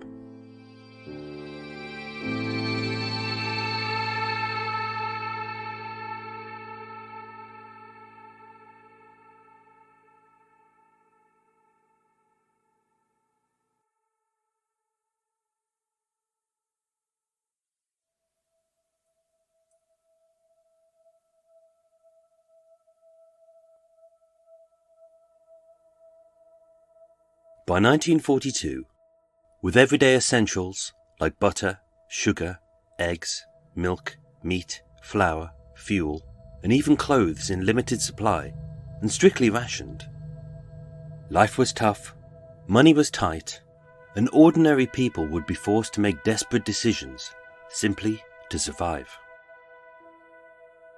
Having yet to fully appreciate how invaluable women would be in Britain's defence, the Second World War proved to be a turning point for women's suffrage. As with men dying in their millions, women would become the backbone of the war effort, not only later as conscripted soldiers, but also as munitions workers, doctors, fire crews, hauliers, air raid wardens, and police constables. With the economy in disarray and honest jobs being badly paid, even good women were forced to take drastic steps. And with the cities full of soldiers, sailors, and airmen, with heavy wallets and empty hearts, some women turned to prostitution, becoming a housewife by day and a whore by night, in a clandestine affair hidden from their husbands. But unbeknownst to any woman, during February 1942, a sadistic sexual sadist stalked the blacked out and bombed out streets of the West End. So far, 3 unrelated women had been tortured, posed, and mutilated on 3 consecutive nights in the first half of his 5-day killing spree. No one knew his name, and yet all 3 women had found him confident, charming, and unassuming. No one saw his face, and yet, in his presence, they all felt safe, happy, and comfortable. No one saw him kill, and yet, as he smiled, chatted, drank, none of these women had any idea of the horror which awaited them at the hands of this homicidal maniac. But tonight, with his bloodlust escalating and his sexual drive unsated, he would go in search of his next victim. My name is Michael. I am your tour guide. This is Murder Mile, and I present to you Part 4 of the full, true, and untold story of the Blackout Ripper.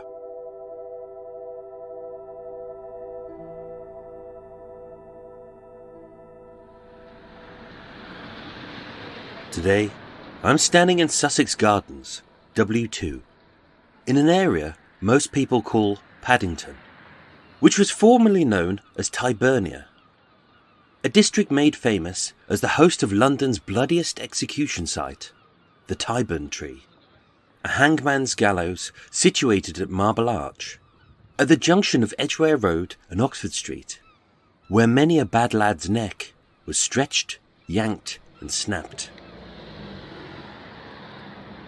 Constructed during the Victorian era of the early to mid-1800s.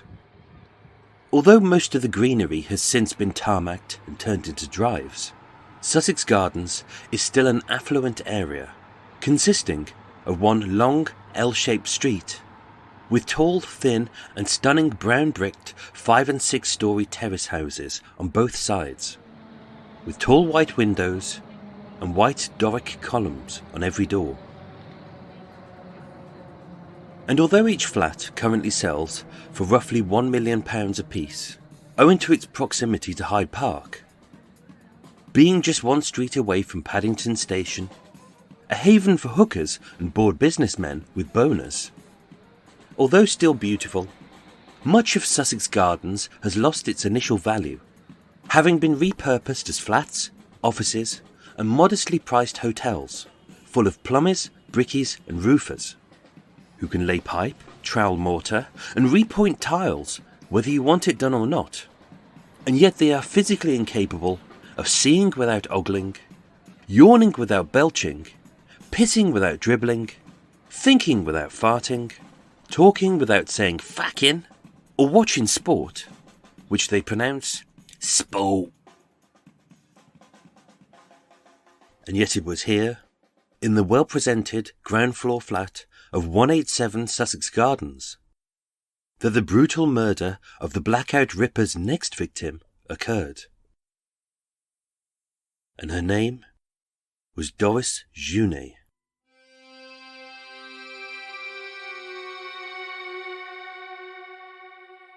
Wrongly assumed to be French, Doris Junet was actually born Doris Elizabeth Robson on either the 21st of March in the year 1909, according to her husband, 1906, according to the National Census, or 1907, according to her birth certificate. And although she may have shaved an odd year off her age here and there was no denying that Doris Robson was ashamed of her impoverished past. Born amidst the industrial working-class sprawl of Leamington in Northumberland, in the northeast of England, although Doris's birthplace was just 4 miles from Brighton, where 9 years earlier Evelyn Margaret Hamilton was born, the difference between their upbringings was colossal. As being surrounded by collieries, factories, railways, glassworks and iron foundries, everything her family owned, which wasn't much, was smothered in dirt, dust and a thick blanket of black soot. Originally from Farnham in Cumbria, Doris's mother, Elizabeth, was one of 9 children born to Thomas and Barbara Robson. And although they survived on a coal miner's wage and lived in a cramped lodging house with 3 other families, their children were well educated, with 4 of the siblings becoming school teachers, including Elizabeth and her younger sisters, Isabella and Mary.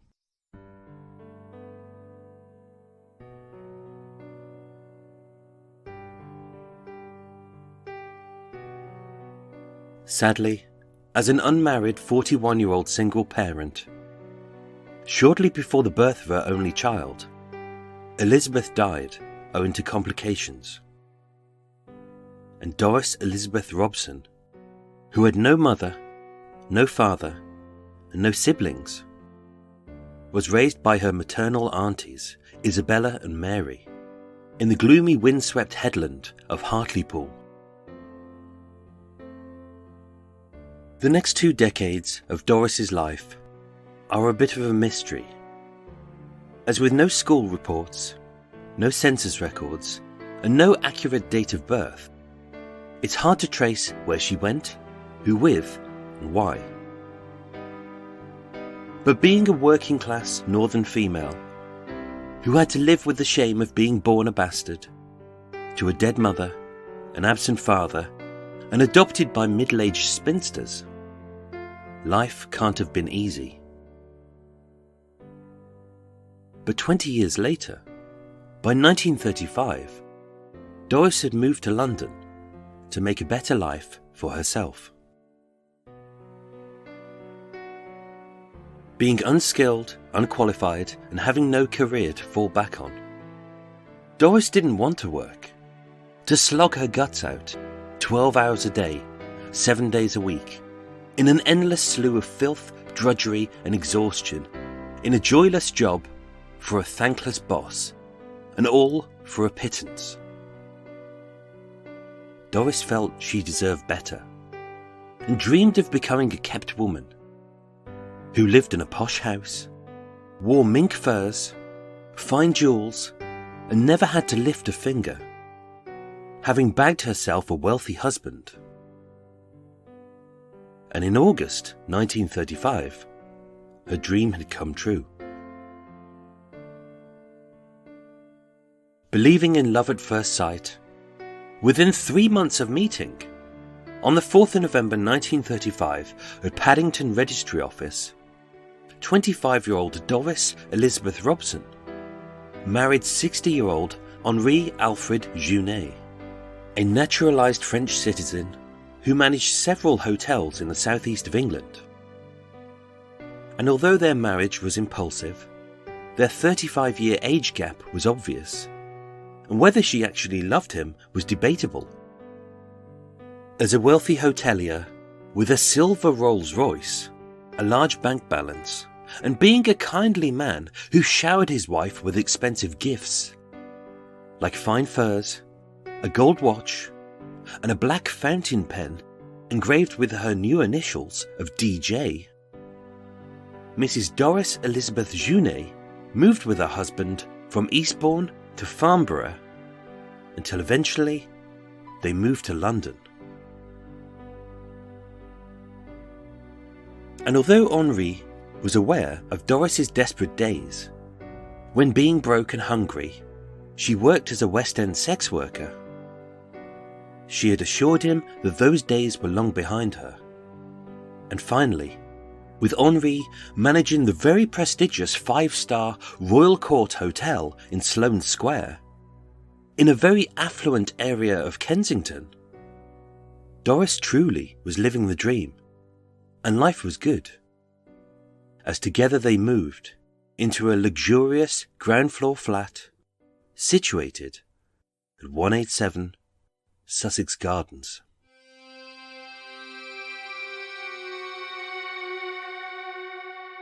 Henri and Doris Junet moved into Flat 1 of 187 Sussex Gardens on Monday the 26th of January 1942, by which time, although air raids were regular, looting was rife and rationing was routine, the Blackout Ripper was roughly 98 miles away in the west of England, and was still 6 days away from being relocated to London.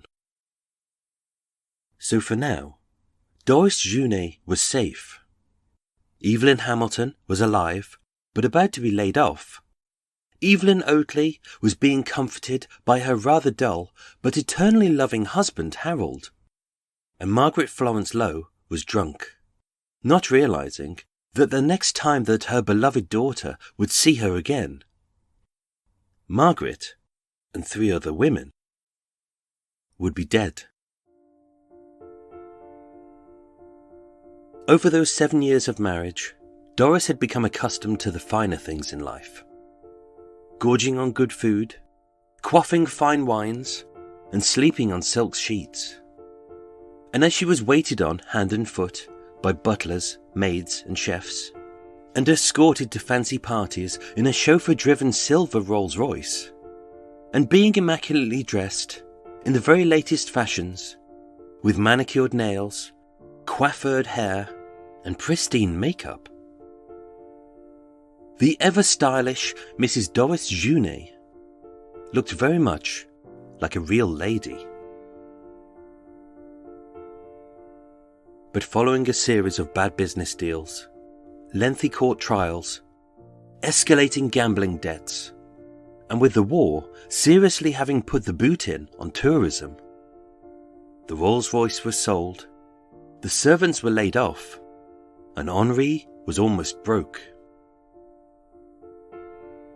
And with no savings to access, a status to upkeep, and a trophy wife with expensive taste to fund, when 67-year-old Henri should have been enjoying his retirement, he was working day and night at the prestigious 5-star Royal Court Hotel in Sloane Square.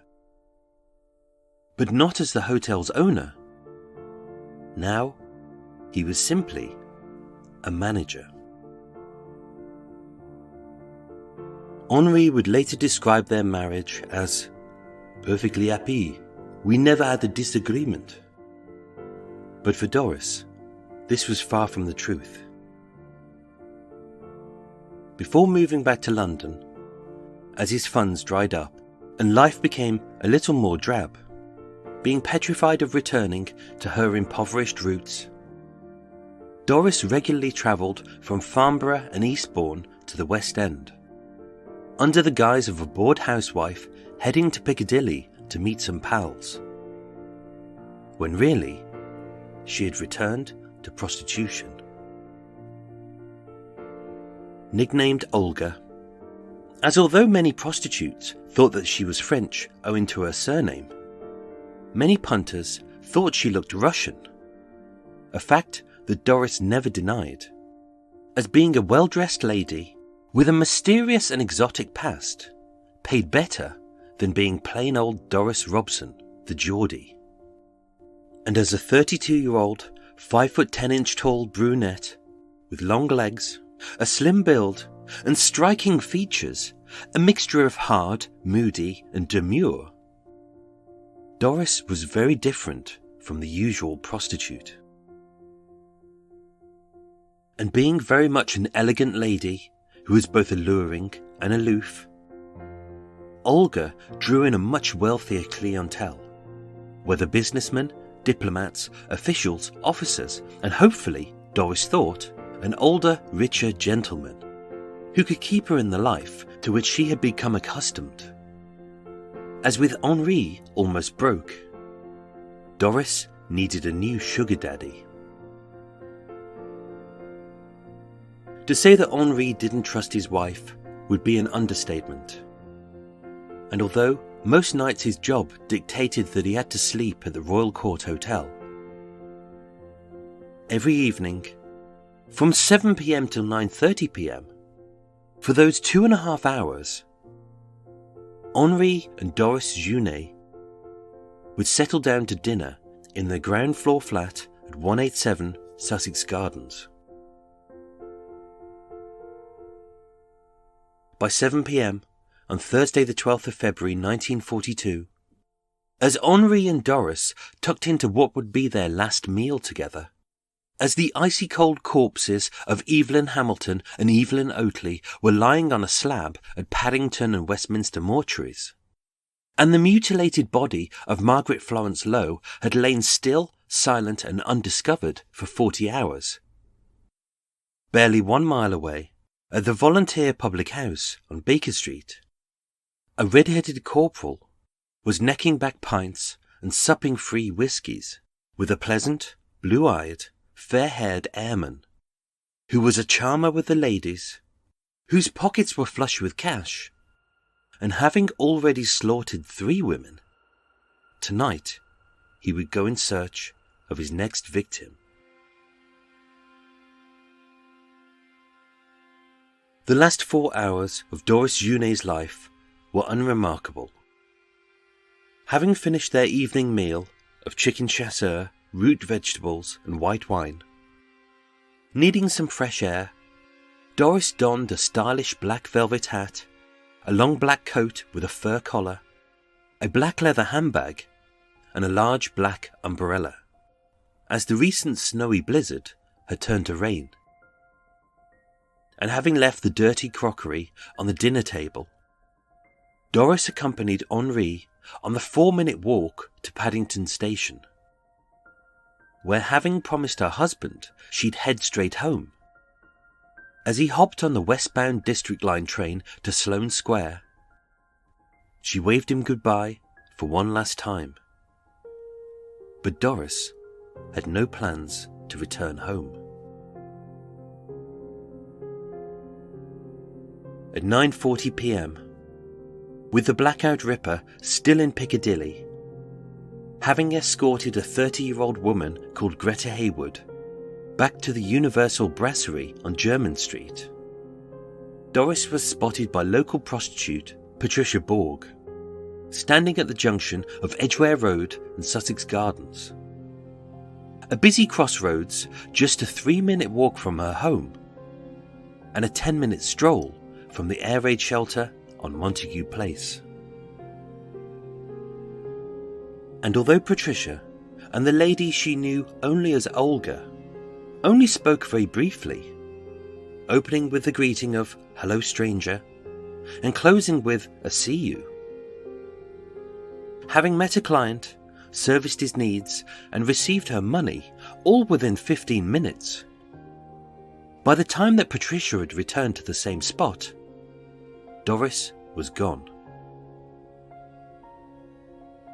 Moments later, 2 call girls called Ruby Ricketts and Grace chatted to Doris as she strolled south down Edgware Road towards Marble Arch, where, accompanied by her friend Beatrice Lang, and needing a stiff drink to keep her strength up for the long night ahead, Doris drank a whiskey and soda at a corner house tea room called Maison Lyonnaise, where just 4 nights earlier, a shy pharmacist called Evelyn Hamilton had potentially met her murderer as she celebrated her 41st birthday alone. But that night, being in Piccadilly, the Blackout Ripper would not frequent Maison Lyonnaise. So as the 2 friends chatted over a drink, Doris confided to Beatrice that with money tight, their marriage tense, and the couple sleeping in separate beds, Doris had a date tonight with her new sugar daddy, a wealthy regular client in a military uniform, who she referred to only as the captain. At 10:20 p.m. on Thursday the 12th of February 1942, Doris and Beatrice left Maison Lyonnaise, walked east along Oxford Street and parted ways outside of Selfridge's. And with Doris eager to see her new beau, she headed into Piccadilly, right into the path of the Blackout Ripper. Or she would have done, had fate not taken an unexpected twist.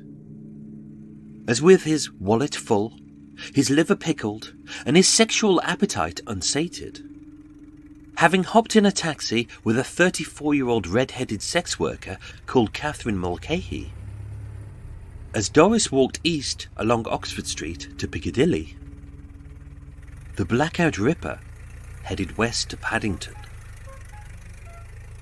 And although for now Doris Junet was safe, an hour later she would be dead.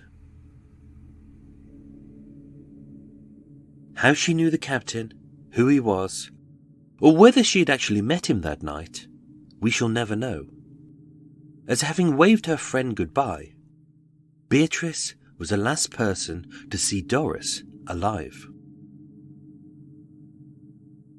For whatever reason, whether the captain was late, early, or had cancelled their date, shortly after 11 p.m, Doris had left the semi-safety of Piccadilly Circus, had returned home to Paddington, and as the cruel hand of fate took another unexpected twist, with the red-headed sex worker, Catherine Mulcahy, living just one street southeast of 187 Sussex Gardens. A short while later, whether for money, boredom, or companionship, Doris Junet opened her door to the Blackout Ripper. At 7 p.m.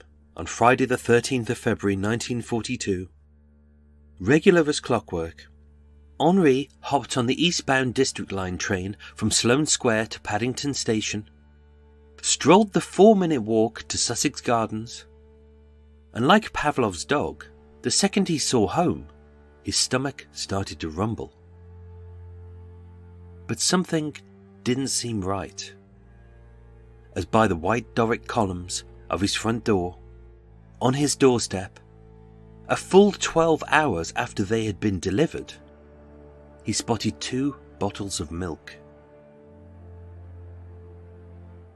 Feeling confused, as Henri entered his blacked-out flat, calling out his wife's name, Doris! But getting no reply, Doris! he spotted on the table their dirty dinner dishes, where they had left them the night before. The bread stale, the cabbage cold, the white sauce congealed. But there was no sign of Doris anywhere. Not in the front room, not in the kitchen, not in the bathroom. All that remained was the bedroom. With the key missing and the lock shut, as much as Henri jiggled the handle and shoved against the panels, the small-framed 67-year-old couldn't budge the heavy wooden door. But spying through the keyhole and seeing the dull red glow and the soft warm heat of the electric bar fire, it was clear that someone was inside. And as much as he banged on the door, still nobody answered. Deeply concerned, Henri fetched the police, and at 7:50 p.m, 2 burly bobbies from Paddington Police Station, PC Payne and PC Cox, with Henri's permission, used their considerable bulk to bash down the sturdy wooden door. Sparing Henri from the horror in the bedroom beyond, PC Cox sat with him on the sofa, a comforting hand over his shoulder, and gave him the bad news. But what PC Payne saw that night would be burned into his eyes forever. At a little after 8 p.m, just 3 hours after the grisly discovery of the mutilated remains of Margaret Florence Lowe, 1 mile away at 9 to 10 Gosfield Street, Divisional Detective Inspector Leonard Clare, the detective who was heading up the murder investigation into Margaret Hamilton 4 nights prior on Montague Place, entered the flat at 187 Sussex Gardens. Although instantly shocked, as the small dark room hung heavy with the stench of steamy vomit, as inexperienced officers struggled to cope with the sight, for Detective Inspector Clare, this was the all-too-familiar calling card of the Blackout Ripper.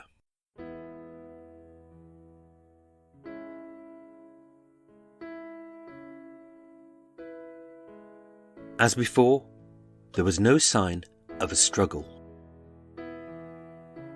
Feeling comfortable, reassured by his kind face, his sweet smile, his soft English voice, and his twinkling blue eyes, Doris was lulled into a warm sense of security as she led the tall, handsome, and fair-haired man into her bedroom. And although, like most of her clients, he had been drinking, he was charming, alluring, and wearing the uniform of a military man, a hero, and in his company she felt safe. As she welcomed him in, Doris had already hung up her long black fur-collared coat in the wardrobe, perched her black velvet hat and black leather handbag on the top shelf, and placed her dress, stockings, brassiere, and brown brogue shoes on a small wooden chair by the toasty warmth of the electric fire. And now she was dressed in nothing but a black quilted bathrobe.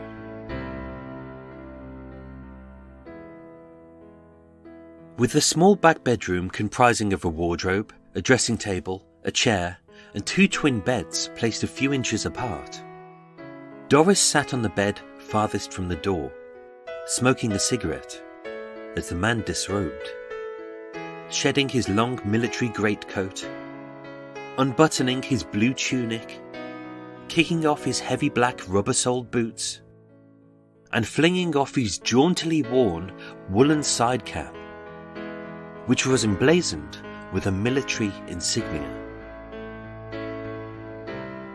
And even though his tie was crooked, his knuckles were scuffed, his breath smelled of whiskey, and his belt was missing, having done this many times before, Doris didn't feel threatened at all.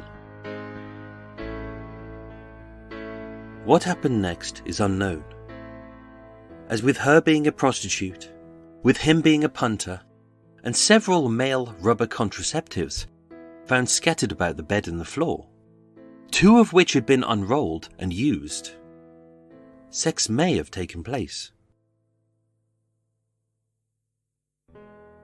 But with the bedroom floor littered with spent cigarette butts, and neither of the condoms containing any semen, maybe, for whatever reason, sex didn't take place.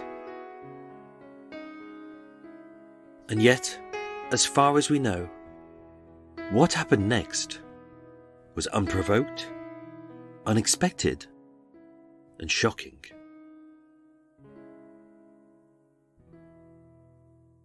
With a swift, hard blow across her left cheek, which fractured her jaw, rendered her giddy, and knocked her onto the bed, before she could scream for help, with his powerful thighs straddling her arms and torso, his full body weight pinning her down, as he reached across to the small wooden chair, he grabbed one of her black stockings, wrapped it around her neck, and with both hands, he pulled tight. Gasping for air that wouldn't inhale, and screaming words which no one would hear, as Doris stared up at the grinning man sat on top of her, with her face all purple and swollen, her vision fading to black as her pupils dilated and the whites of her eyes ruptured with blood.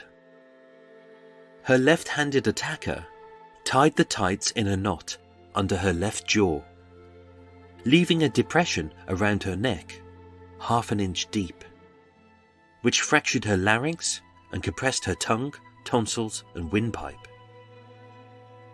And as she drifted in and out of consciousness, the Blackout Ripper proceeded to mutilate her body, whether she was dead or alive.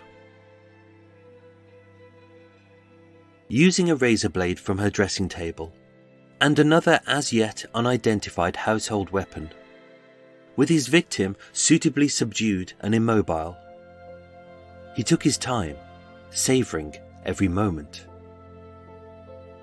As he sliced a 5-inch slit from her stomach to her privates, slashed a 3-inch gash through her pubic hair, sunk the razor blade deep into her genitals, inflicting a 6.5-inch wound in and across her vagina, and using 2 converging cuts, he carved a 4-inch slit around her left breast, which almost severed her nipple. The one saving grace being that, unlike his other victims, no candle, no torch, nor curling tongs were inserted into her vagina. As with the sheer terror of her agonizing death, causing her to wet herself, with the bed soaked in a pungent mix of blood and urine, he decided against it. With his bloodlust sated, he calmly dressed, fastening his blue tunic and trousers, buttoning up his brown shirt and tie, pulling on his large military greatcoat, tying the laces on his black heavy boots, and fixing, at a jaunty angle, his woolen side cap. And needing to satisfy his greed, from her black leather handbag he stole roughly £5 worth of untraceable banknotes, and from her lifeless wrist he stole a gold watch, given to Doris by her husband. As a crude memento of a delightful night, he pocketed her black fountain pen, uniquely etched with her very identifiable initials of DJ. And even more bizarrely, from her dressing table, he took her worthless greeny blue comb with several teeth missing. But before he left, as one final act of humiliation to conduct upon the corpse of Doris Junet, laying her lifeless body diagonally across the bed, with her black quilted bathrobe spread wide, her left arm outstretched, her right hand across her genitals, her purple swollen head hanging over the side of the bed, her tongue protruding and her bloodshot eyes gazing towards the door, he posed her lifeless body as a grisly sight to greet the poor unfortunate who would come looking for her. Having tidied his hair, straightened his tie, and checked he hadn't left any personal possessions behind, his wallet, his keys, his hat, his military ID, or anything stupid which would incriminate him, having been cautious not to leave any fingerprints, having wiped down anything he'd touched, and with no screams, no noise, and no witnesses of any kind, he locked the bedroom door, disposed of the key, strolled out of 187 Sussex Gardens, and into the inky black night, the Blackout Ripper disappeared. Across 5 nights, over 4 streets in London's West End, 4 totally different and entirely unrelated women, for whatever reason, had been ripped, tortured and posed by an unidentified sadistic maniac. All had suffered the same fate: strangulation, mutilation, and humiliation. All had been sliced, beaten, and violated. All had been robbed, but only of untraceable banknotes, never bank books or ration cards. And although his sexual sadism compelled him to steal such high-risk trinkets as a handkerchief etched with a unique laundry mark, an anniversary gift gold wristwatch, an initialed fountain pen, and a monogrammed cigarette case containing a photo of the victim's mother, none of these items had been found. And with no physical sightings, no credible suspects, and no fingerprints which matched anyone on Scotland Yard's entire police index, the police were at a loss as to who this man was. And it's here that his killing spree would cease.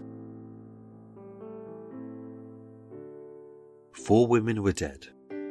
41-year-old pharmacist Evelyn Margaret Hamilton, 34-year-old dancer, wife and sex worker Evelyn Oatley, 43-year-old veteran prostitute and mother Margaret Florence Lowe, and 32-year-old Doris Elizabeth Junet. A woman raised in such poverty, she would do anything never to be poor or hungry again. And yet her desperate need drove her to her own death. And having been discovered at 7 p.m.